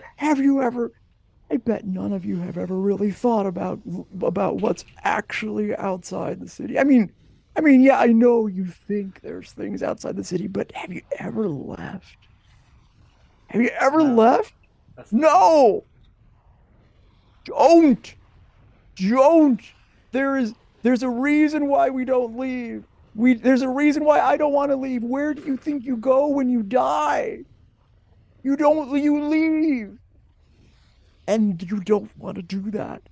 That's why I can't. I don't want to become part of the mist and evaporate into infinity. Part of the what? What? I don't know why I said that. But I'm afraid I will become part of the ether, the background. But it's not just that, you lose yourself, but you gain something potentially horrible. And I don't want that. I must stay here. I must keep working. I must melt Chuck down into a fine paste and eat it. Penny, can I you mean, do how much something? money He's are you gone a willing to little bit offer for crazy Chuck? too, but he's a little bit nuts. Armand, how much money are you willing to offer for Chuck? Because like I'm willing. No, I'm kidding. You I'm seen not my asking. gold? Hey. Okay. Hold No, on a I'm second. joking. That's He's not gonna a real offer question. you can all leave here. It's like we never met. If you leave Chuck here with me, you can all go. All I need, look at my formula. It just says Chuck melted down in a fine paste. Oh, And then then I can finally rest. And maybe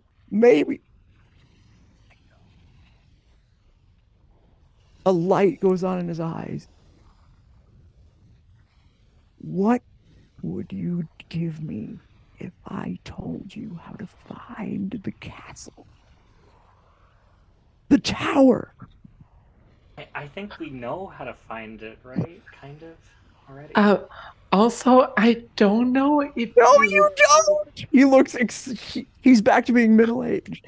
You mean the fishing lodge? You don't. You know it exists, but I know you don't know how to get there because only I know how to get there. I like. But how? Yeah. Okay, so Let you me melt Chuck down, please, so into you a fine really paste. There's several clues left. Keep going. With ultimate, wait, hold up. with Can I ultimate just power, you say- have ultimate You will pain. never Why- find it without me. With ultimate I power and promise ultimate you that. giving you ultimate pain, And- and you seem and- entirely in pain. But wouldn't you want This to is just not remove one that that I'm pain saying and therefore is power? part- This is I am not using the part true, part false for this answer. You I need know. me. You must get the answers from me.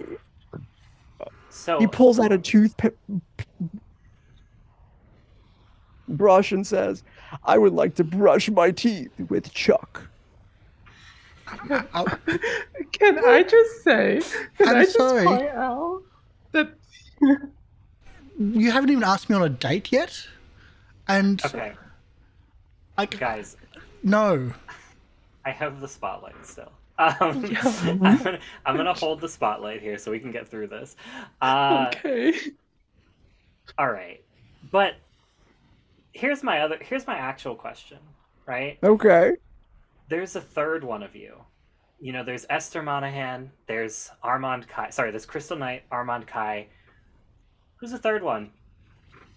Because I saw the third one entering the castle. I don't.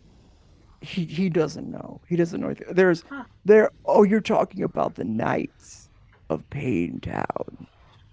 Oh, that's what you're called, right? That I'm a Alex. Take notes. Alex Talking is like about a... You're talking about the Knights of the.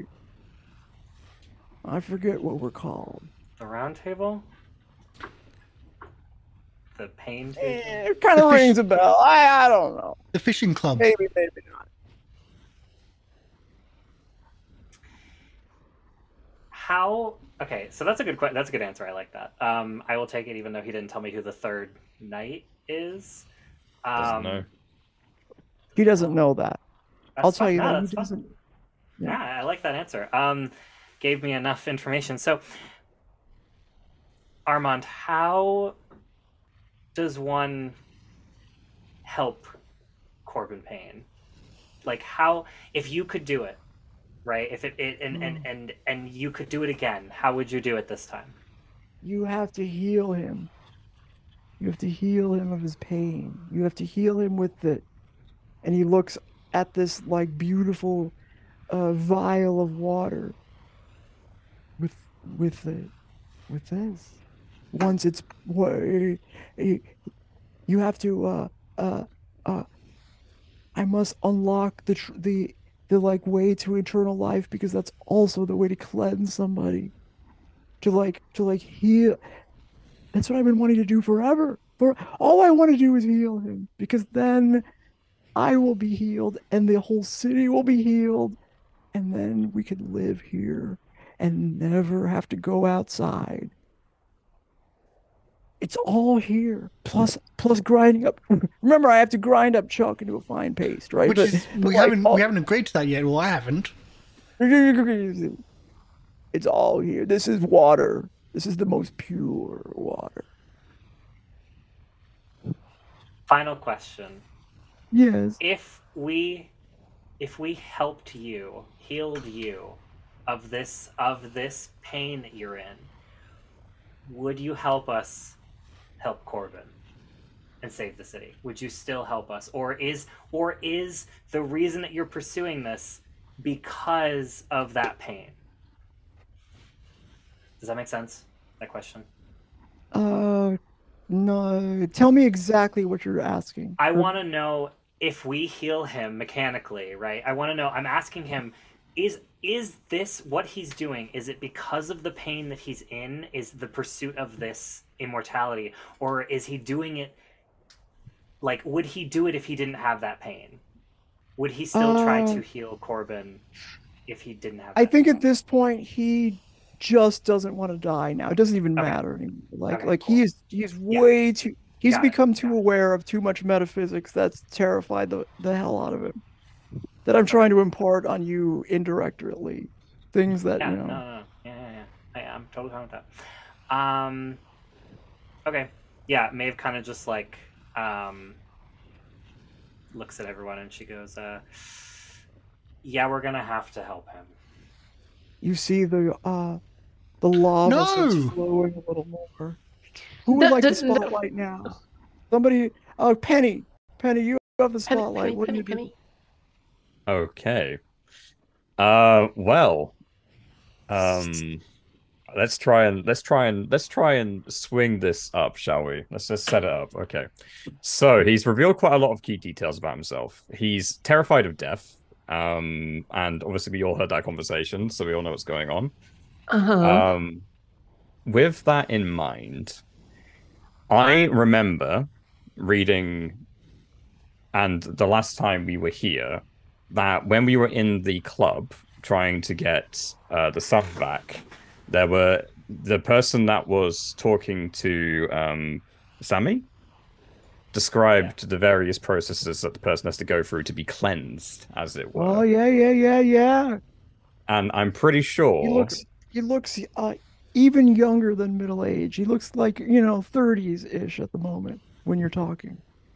in order to become through that process, and it's sounding like this is something similar for him, and this is Penny's assumption, that he has failed some part of that cleansing process to become one of these knights, or he's failed in some other way, judging from what that other person said about him. So with that in mind and his fear of death, I'm going to try and convince by saying that I actually go toe to toe. Okay. By saying very simply that, I'm not trying to convince him of any evil here, but I know death, right? And I'll start saying that I know the person whose story, like your many red orbs in that wonderful vault of yours, whose personification was death. Therefore, you can say that I know much of death, and you're right to fear it in a lot of ways. He starts fumbling around in his pockets for something. Go ahead, keep talking. And I know that it's driven you to do some quite terrible things. And I'm sure if you think back, you can remember what those are.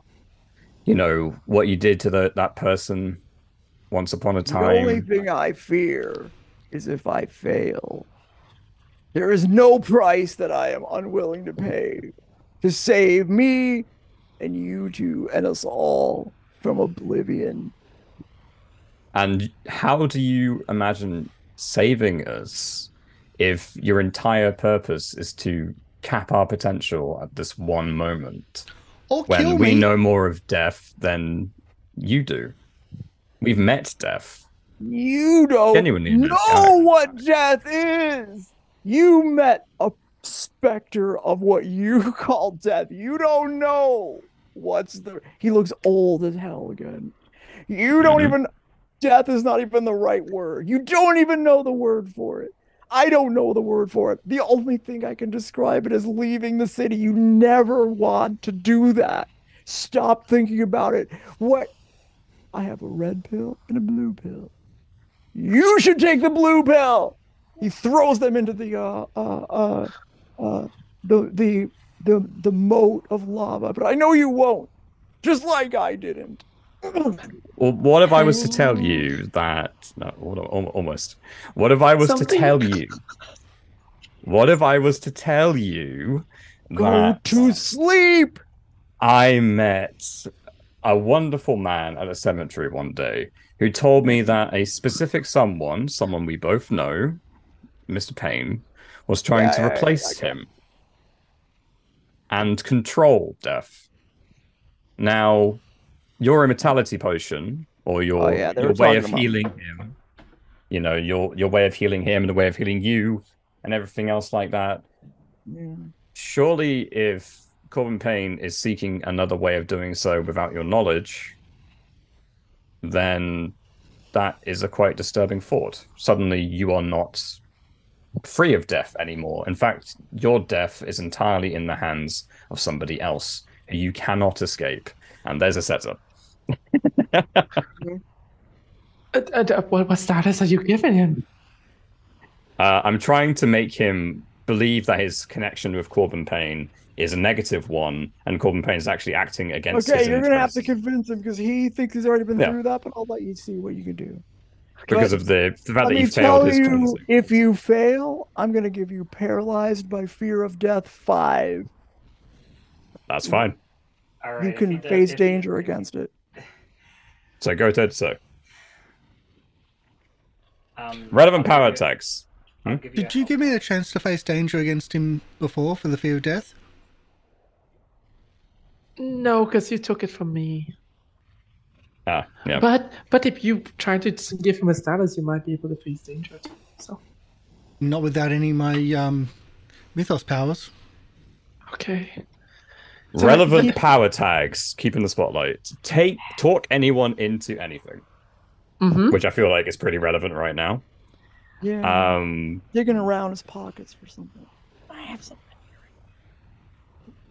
here. We have my own type of eccentric, because I'm trying to direct his attention towards his relationship with Corbin Payne and put a question mark on it to try and distract him from what's happening next. Okay. Are you using any legendary powers here? Nope. Okay. This is all logos. We're like, Alrighty. we're avoiding it. We don't know what happens. We're just avoiding it. No, right. Well, you said I'm that our inclined powers to felt just tell you you weakened, can't. So like I don't. Yeah, I assumed so. Yeah, I'm gonna say you can't. But if you do Help point. try, I will burn all your tags, or I will burn many of your tags. That's fine. I wasn't planning to use any of them anyway. All right. And then we have talked my way out of anything for the same reason. I'm trying to talk my way out of him killing us. Sure. He doesn't want to. Hey, look. To be honest with you, I just want Chuck. Chuck is look at him. Look at his presence. He's an angelic, everlasting presence. Oh, he really glowed up. That's like right. on the way down here. He really on did. the way He down, I came into his knew I knew when I saw what he was becoming that he was the final ingredient. He's the reason why. And I wrote his name right here. You see in my book. Also, I almost have this thing that there's something that is relevant in one of these pockets here somewhere, and I think I've got it. So you better roll. I'm rolling it now. All right. Great success. Okay. So, what would you like to do with your great success? Convince him to let us use the power, please. Well, there's quite a lot that we need to do. But convince him to use the power. Okay, so convince him to let us use the power. Yeah. To use the water, you mean? No, use our own power, because without our power, I can't really show him vision of his death. So you can achieve your goal, whatever that may be. You can get them good, or you can block, dodge, or counter their best attempts. If you do not choose to block, counter their best attempts, you will face the tier 5 status. Okay. Probably block. Mm-hmm. I would say block. Mm-hmm. Yeah, block is definitely one of those. And I think probably achieving my goal, because I'm trying to set it up for Christine.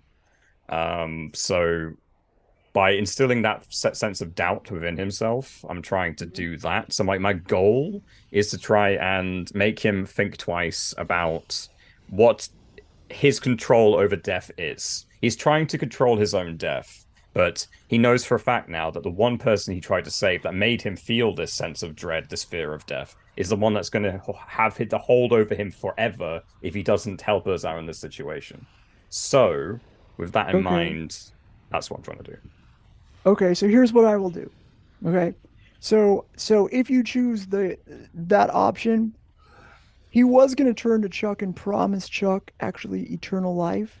You know, he's going to ground him into a fine pace, but he thought he would flip the script, in which case he has a special ability here that would allow him to change the status of apprehensive to loyal to Armand. And so Chuck will be loyal to Armand too. But since you chose that first one, you kind of talked him, you sort of introduced out he's not going to do that. But he's probably going to do that again. Or he's probably going to think about doing that again after somebody else rolls. Okay, so we're going to move the spotlight over to either... Or we're going to go... yes, okay. Maeve. I would love to go. You go! Is the really weird question, and this is just me thinking out loud, because the white water, pulled away our logos. So I'm thinking that maybe the red water takes away our mythos, right? Just feels like it might be that. Is there a way to Oblivivian, take a... When you say that, you chat see for a like while. almost... I've been saying that in chat for like half an hour, speculating exactly that. Everyone else talk. I mean, whatever. Yeah. So is there a way for me to use my absorption powers and try to siphon the power out of this liquid? Is that possible? So then we could use our mythos powers openly? Without him jumping in straight into stopping you in combat. Okay, so tell me what you're trying to do again. I'm trying to drain the power out of the the water, the whatever. It's the opposite of the Aqua Fortis, whatever the hell this is. Like the You know, like the thought comes to you, this might be something we call aqua regia. okay. So it is the opposite. Yes. So, is there a way to like get rid of it? I don't think we want to get rid of it. No. Here's what I'll tell you for free: is that this is more alive than the Aqua Fortis. Okay. Armand Kai has retreated to the center of this moat, not because he thinks you can't jump over it if you really wanted to, but because it has itself a being within it. You can see somebody kind of swimming. Can I banish it? Can I get rid of it like I did with that stone golem upstairs? I kind of sucked the power out of it until it was no more. That's kind of what I was doing, right? You sense that it can only be banished by Armand himself.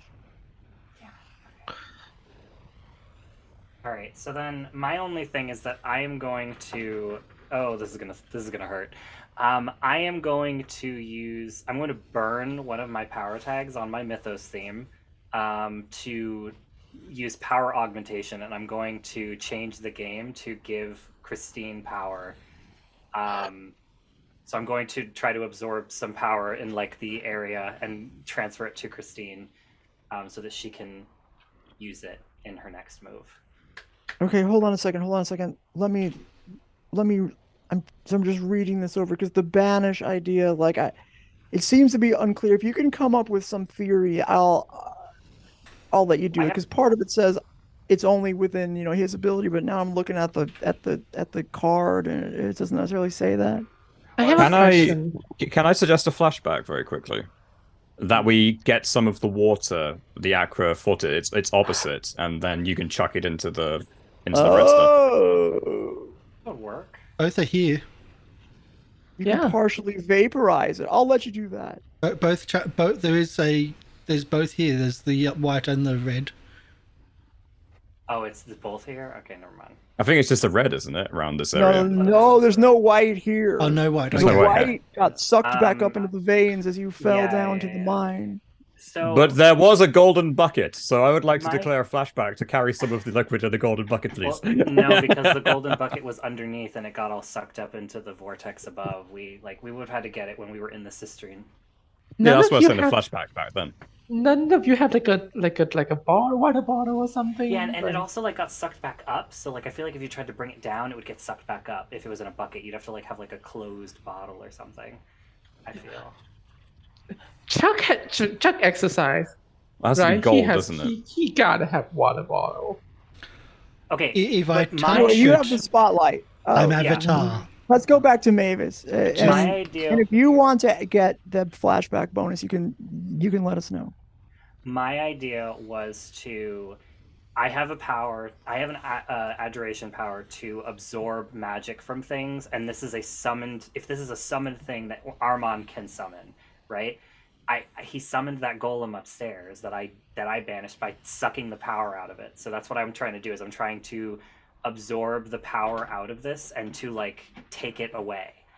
I'm so sorry. Your legendary powers probably won't work. But my legendary power is literally an anti-witch power, an anti-magic power. So I feel like okay. All right.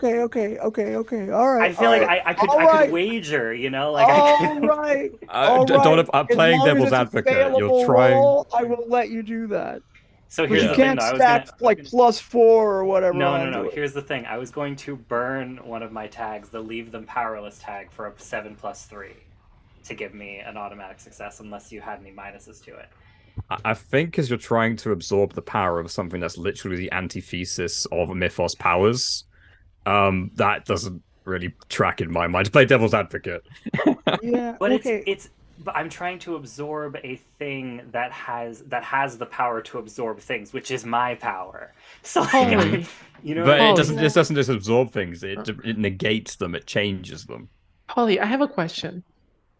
Yes, can she create a bubble with this ability, and then the bubble and the teams fight us for one fight each other for one scene, and in that bubble we get to use power in one move, and then after that, no more power because the bubble get break down. Oh, Okay, like so you want to... I'd put a bubble on top of the like on top of it, like to encase the hole so it can't get up. It's like stuck underneath my bubble. I don't know if that doesn't really. That's not power. You could try to absorption. contain it, but I caution you that will be extremely hard. The bubble will also just pop. No, what if she contain us? What if she contain us and Same problem with the bubble? Same problem, yeah. So that we have 1 second to do something with our power before the bubble bursts. We just need one scene. So I think I just need to talk this out with Polly. So Yeah. I want to banish. Whatever this thing is, I want to take the power out of it. Am I allowed to do that? Yes or no? If I'm not, I will move on from it. You can give it a status.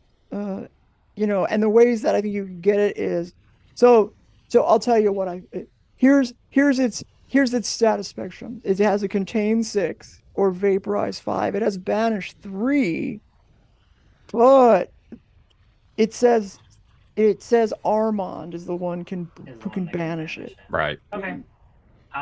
So then no, I will leave it. I will then instead change the game to give Christine juice to augment her powers. So I will burn my power augmentation. Can I suggest another flashback? Don't do that again, but okay, let's resolve the it is relevant to burn this. attack for a Okay, success. what is... Okay. We know we studied alchemy before we arrived here. So, and we know that this conjuration and whatever's going on here is very heavily focused in alchemy. So is it possible that as part of your magical know-how and your arcane knowledge, that you could learn a alchemical rune or something else like that we've seen in some of the areas that we've been to that would allow the powers to be blocked? Because that's not the magic. That's the same alchemical properties that this thing has. Well, it's the reddening. Like, this is the reddening. You know, there's the blackening, the whitening, and then the reddening. So we've gone through all 4 stages. The reddening is the end. I just don't know. It's almost as if the entire house and caves below is itself a trial by fire. It's a like symbol for like it's an everything. entire like process. It's an entire like Almost like it's lab essentially. It's like a it's dungeon. Well, it's a dungeon, but it's all a big lab designed to affect you and cleanse you and eventually redden you. Yeah. Which means you're never going to leave alive. Yeah, I wanna just burn. I'm gonna leave it. I'm gonna burn this tag, change the game, Okay. and give Christine some juice. Okay. So I'll let you change do the that. game. And it will be. So I'm going to give Christine the story tag of empowered. So it'll just be an empowered story tag. I want to hide the effects, and I want to prolong them. So she'll get a +1 from me. Okay. Okay. And So- I used a legendary power, but I think I burned the tag. So does that count as using it? Well, you burn the tag, so that's fine. I'll let that go. You know, as long as you Okay. burned it, you're not going to do it again. Yeah. Because It's okay, burned. that's fine. Although I can That's fine, I'll let it- unburn the tag now. No, I'm kidding. I can technically do that, but I'm not going to do it yet. Well, if it allow, yeah, okay. Oh, okay. So since you chose to hide the effect, he's not going to summon anything out of the abyss yet. But you can see he has finally fumbled through his pocket and has pulled out a vial, and you know, is holding on to it.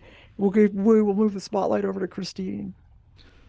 So Oh, unless Chuck, you want to Can interject? I? yeah, Can I do a Yeah. flashback Yeah, sure. yeah, before we go to Christine?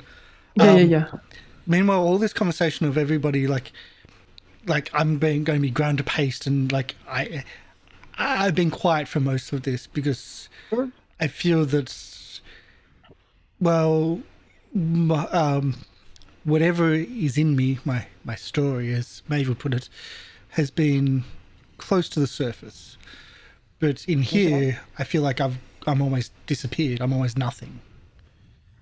But in the instance of when that happened was when I got splashed with so much water. My outfit was turned to gold and my duffel bag was turned to gold. And wait a sec. He opens up the duffel bag. Is there any of that white stuff that's inside the duffel bag? Did any of it get soaked into it?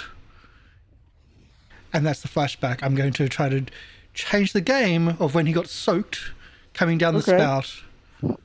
Of did any of it come into the duffel bag?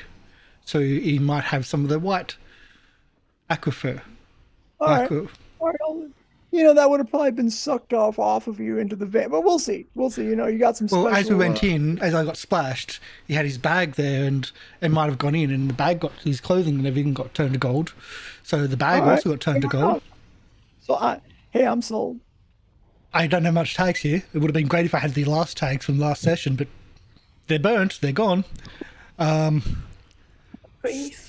So I really don't have anything.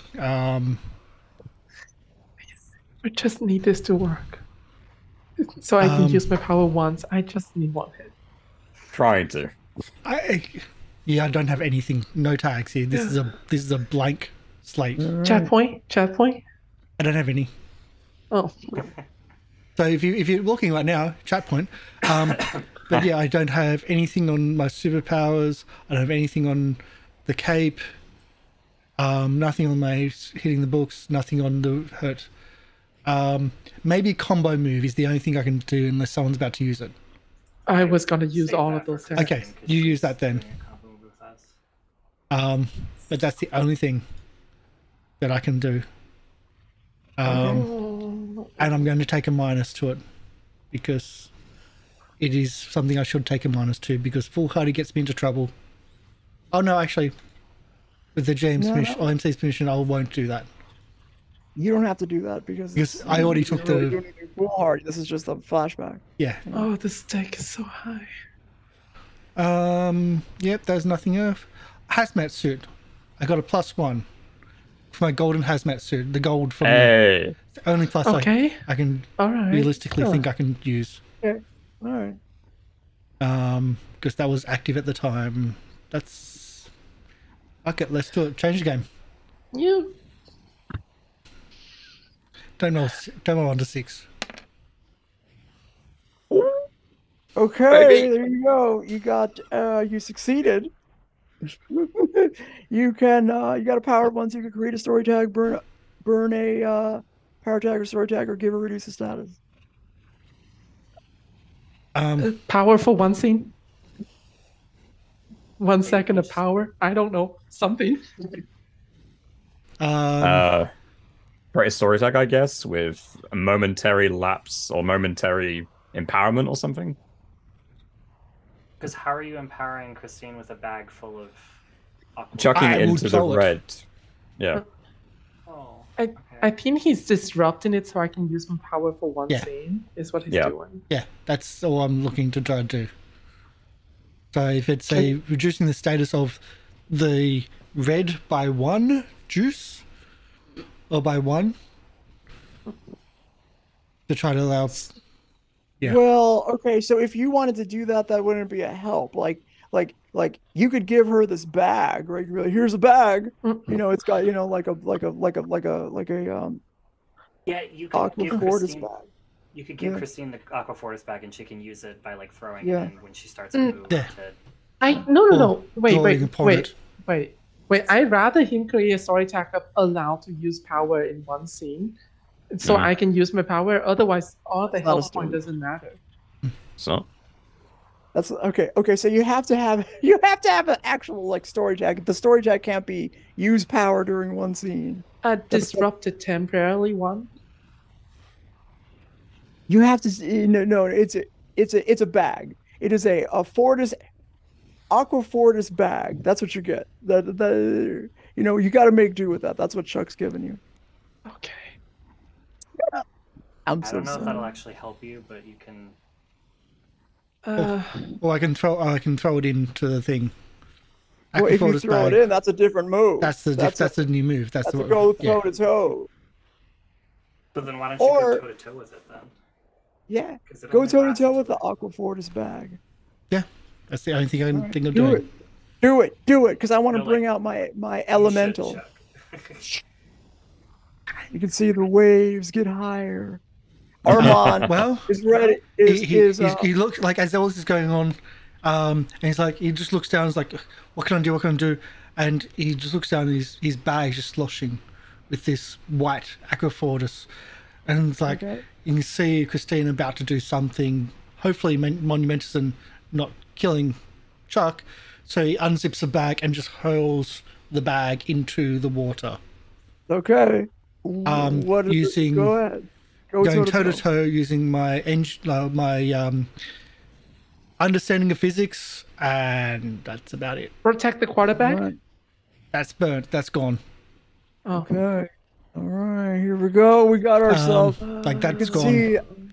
Everything's gone on that one. You can see a figure begin to arise as you throw the bag in there. A figure begins to arise out of the molten. I'm gonna burn it. Fuck it. I'm just gonna burn. Sure. Yeah. Burn what? What are you burning? Burning my understanding of physics to get the water into the. All right. Burn it. Look, Polly, I've got 2 more tags left. No, it's fine. They're not mythos. I don't have a problem with you burning that tag. I promise you I don't. I was just going to say no if you were going to try to burn a temporary story tag. You can't do that. No. So if you will burn a power tag, less power to you, we like to say in the business. That's not on. Let's reset this. So that. A figure begins to arise out of the molten lava. Now hit 3, so it just gives me a +3. That was it. You can already see and +1 that the elemental seems to be a woman made of red liquid.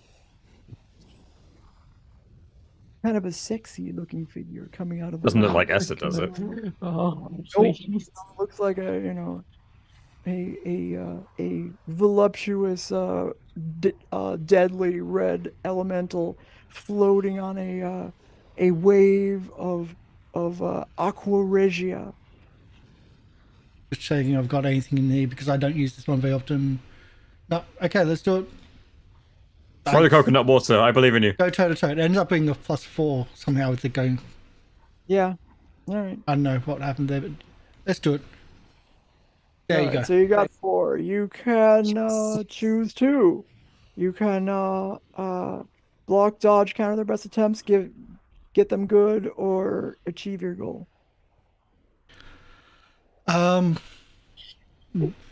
My goal is to negate its power or negate its siphon of magic in the area. And try to block by 1. All right, so you can give it some sort of vaporized type status. So you can give it a pretty decent sized status. How dare you throw that back? How dare you throw that back at me? Okay. I'd like to take the spotlight now since I can use my power. Okay, go ahead. Get it. And I'm going to heal him with my change the game. And I'm going to do this and I'm going to use a lot of text. So you're going to be mad at me. Who are you healing and what are you doing? I'm healing Amonkai with my power. Using as you all remember, the Choo channel perfume, I'm changing that into a hallucinogen. I will call it Requiem. When you inhale Requiem, you will see your own cannot death. be healed. He cannot be healed. That's I'm not healed. I'm not healing him. I'm just showing him. I'm healing him, I'm healing his soul psychologically. I'm showing him his death, and help him come to terms with that. That's what I'm doing. So, I'm going to change the game. Turn in my perfume. You're going to go toe to toe. You're not going to change the game. Instead of a dynamite change the game, can't she heal with that? Like, can't you heal statuses with change the game? He can't be healed. I promise you, he can't be healed. He has a specific you Right. just can't. He's not healed. You know, certainly like he has been injured by unimaginably powerful powers. Maybe I misworded. If you want to do something like, okay, here's what it's here, here's what it's. I'll read you the whole thing. Okay, as with all fate, I can't. I don't want to hear. Okay, Armand Kai bears a deep emotional wound inflicted by the dolorous stroke, represented by a tier 6 status. Only a stop holding back may affect this status. Releasing Armand from the effects of the dolorous stroke for one scene requires a no return sacrifice, while curing such a wound altogether requires the ultimate sacrifice. Optionally, this might be what you're getting at. You may allow a dynamite change the game move to reduce the tier 6 status for the duration of a scene. Yeah, I'm trying to change the game with using my perfume to turn it into something that will show him his death so that he can confront it. Okay. All right. And I'm turning into Esther Monahan to do this just for the So you're looking for a dynamite. Yep. I'm using illusory appearance, beguiling smile, impair senses because he got torn earlier. Touch of delusion, I'm touching the perfume. Okay. Whimsify object function is used to be a perfume to smell good, now it's a hallucinogen. And I'm altering existing physical property of it. I'm unburning. These are legendary powers you're trying to use, aren't you? You can't use those. You cannot use them. But Chuck just didn't get rid of it completely. No, it's still there. It's just it's just been it's vaporized bit. Okay. It has you gave it a tier 5 status, but it has a tier 6. It has a 6 spectrum. It's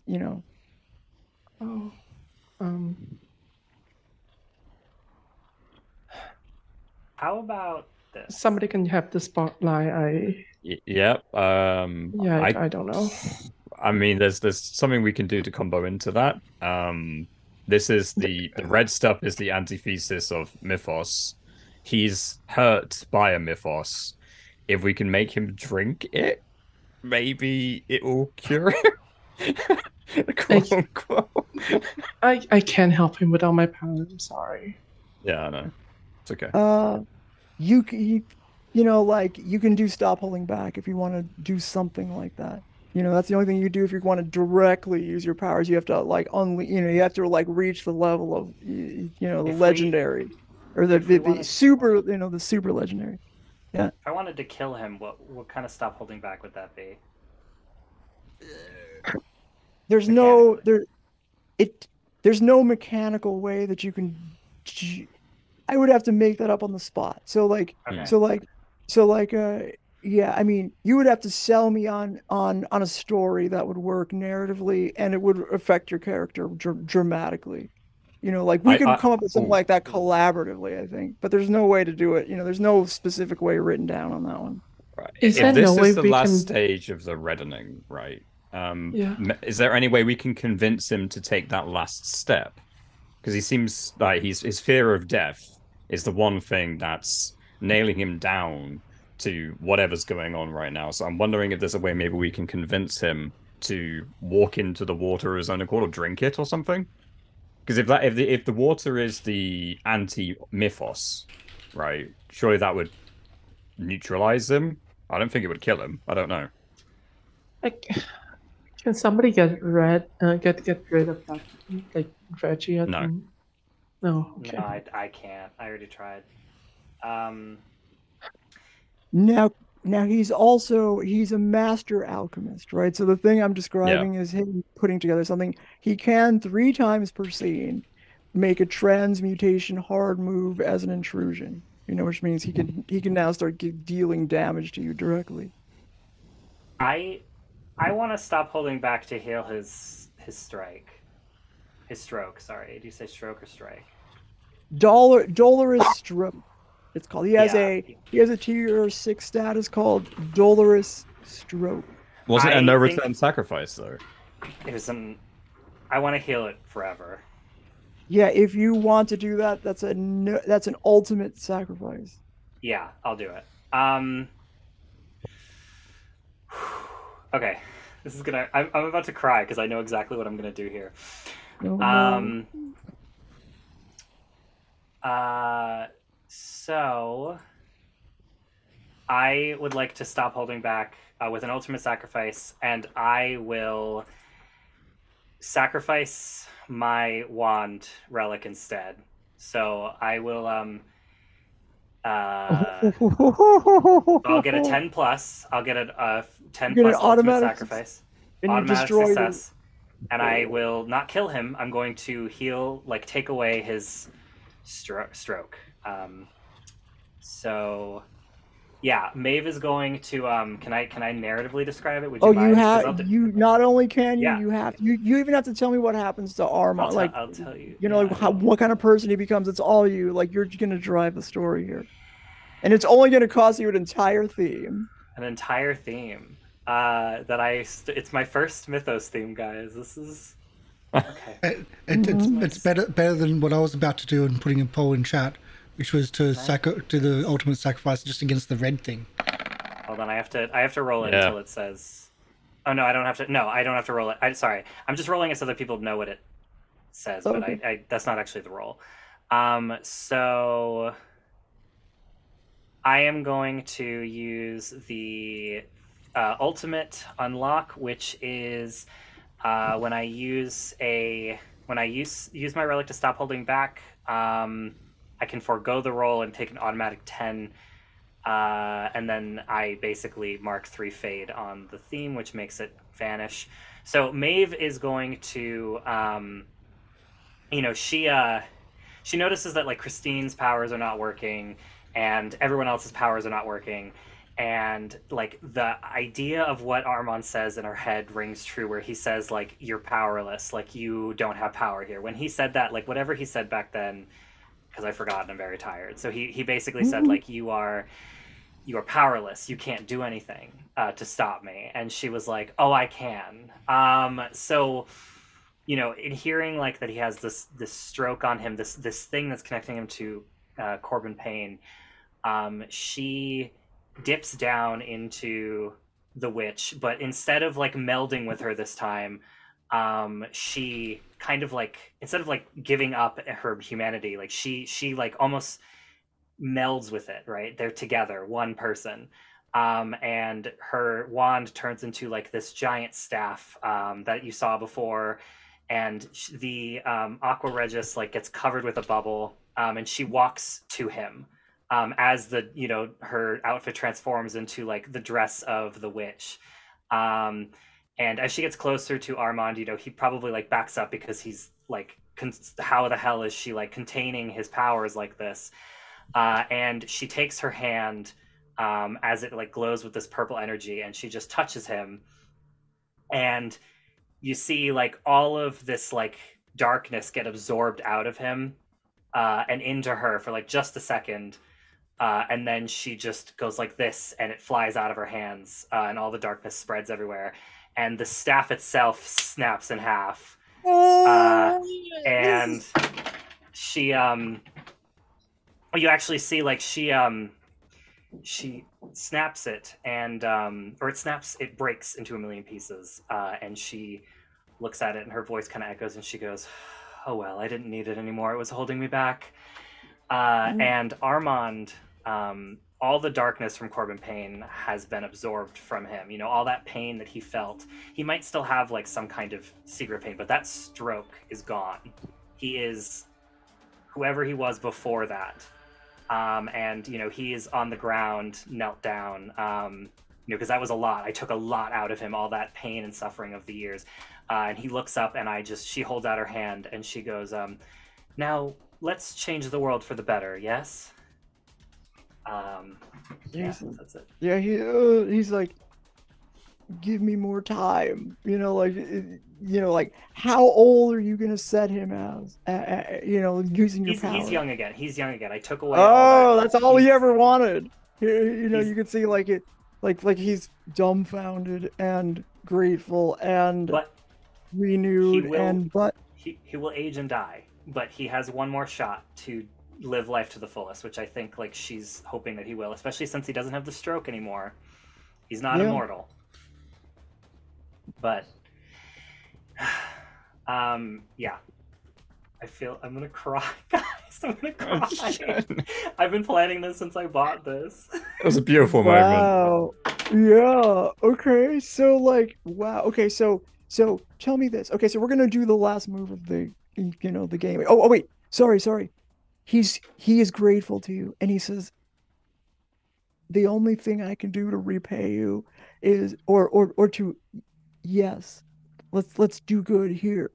And he pulls out of his lab coat. He gives you this. It looks like a dagger of some kind. He says, "Take this. This will point you to the tower. This will direct you. It's a relic, and it's called the essence of El Dorado." Oh, okay. I was like a dowsing dagger or something. Ah, okay. Yeah. Nice. Find him. Find him. I'll help. And you will help me heal him so we can heal this godforsaken city. That's all I ever wanted. I've lost perspective. But you're all here. And Chuck, I don't have to grind you into a fine paste, as it turns out. I'm real sorry about that. Oh, that's I was actually debating on letting you do that, but I guess this is a lot easier in retrospect. My heart's not in it anymore, but if you want me to, I will. Do I get a decision in this? Do I get a vote? No. A veto? So the final move of the game, so we'll fade to black, right? The final move of the game is to geek out during the credits. And during the geek out during the credits part of the game, each player gets a chance to answer one of 3 questions.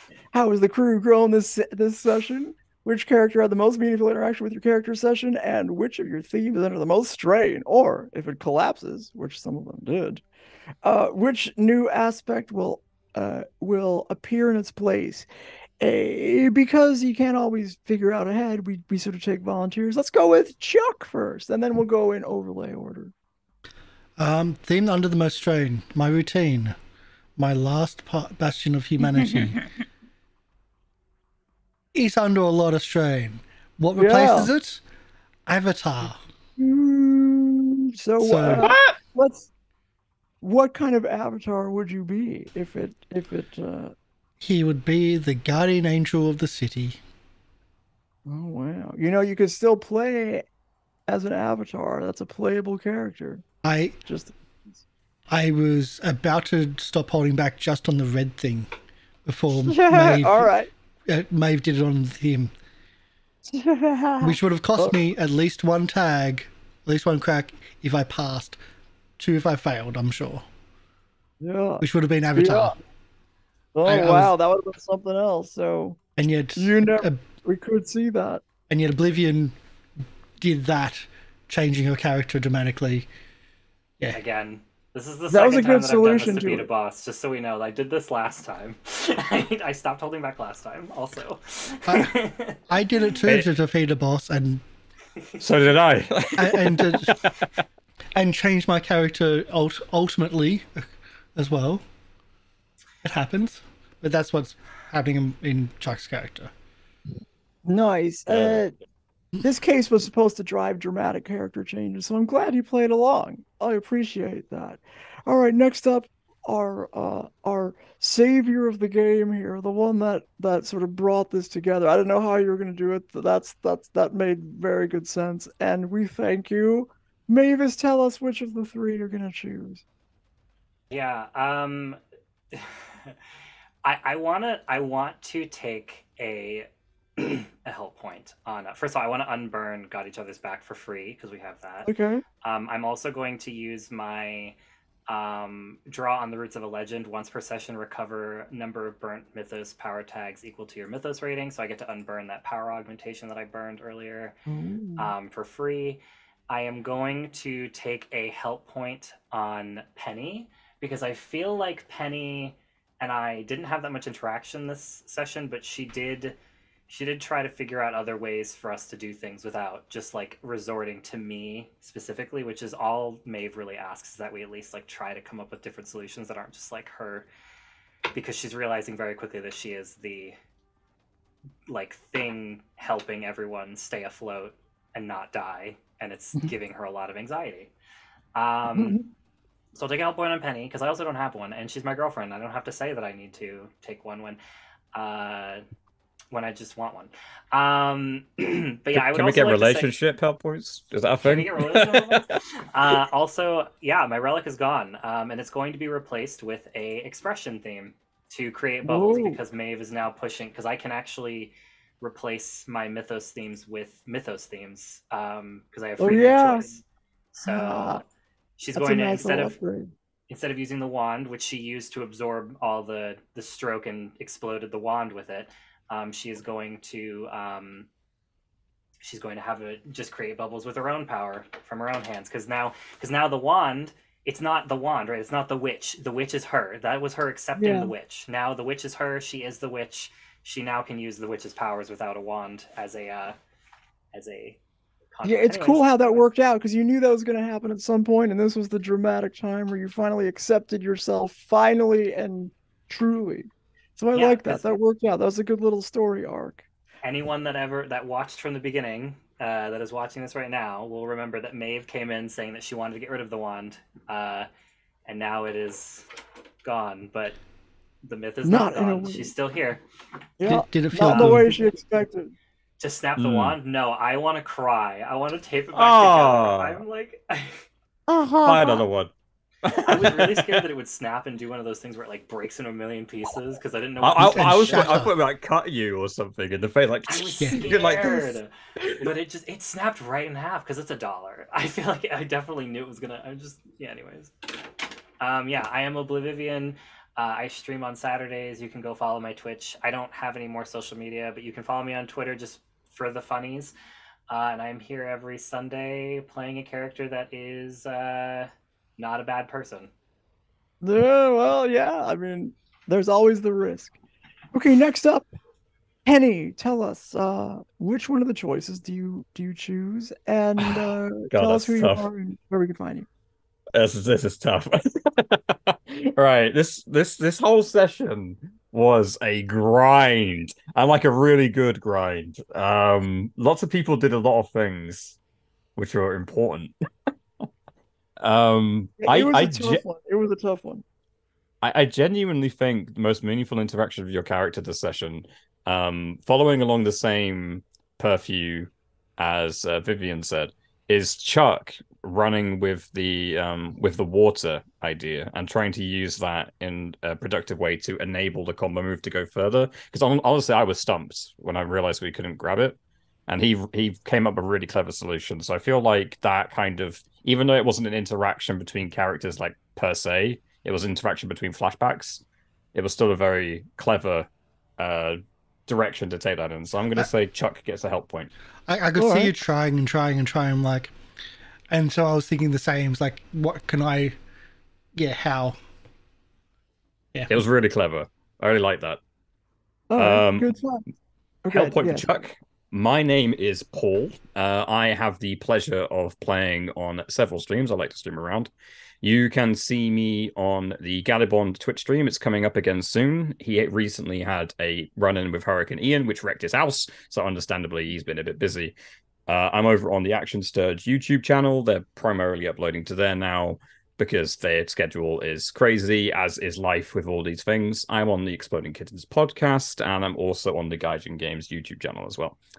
I just want to say this has been an absolute pleasure playing this game again, because it's good to be back. Nice. Yeah, I mean, you're glad that you're back. Yeah, you were in a boss fight, right? That was cool. The first time for like 2 seasons. has been here for the longest, apart from Polly and myself, and first real boss fight, like end of story boss fight. Yeah, I want to say I've missed a total of 6 sessions in a year and a half, almost now, and I feel like that's pretty good. But it's just really funny that all the ones I missed were the freaking boss fights. Well, I know we appreciate your consistent attendance. So thank you again. It needs to be better. It needs to be 100%. Okay, Christine, tell us. Choose one of those 3 options, and then tell us who you are and where we can find you. Hi, my name is Gabby. You can find me here every Sunday. I would give Maeve the help point because she made the ultimate sacrifice for everyone. Yeah. Okay. It's a really good reason. It's genuinely a really good reason. Yeah, that's cool. So all right. I was your MC today. I am Polly. And you can find me Tuesdays through Saturdays here on Twitch. Well, I don't know where you watch. On Twitch, twitch.tv/Polly people. That's me. Come around anytime around 3 p.m. Pacific time, 6 p.m. Eastern time, or about an hour before midnight in the UK.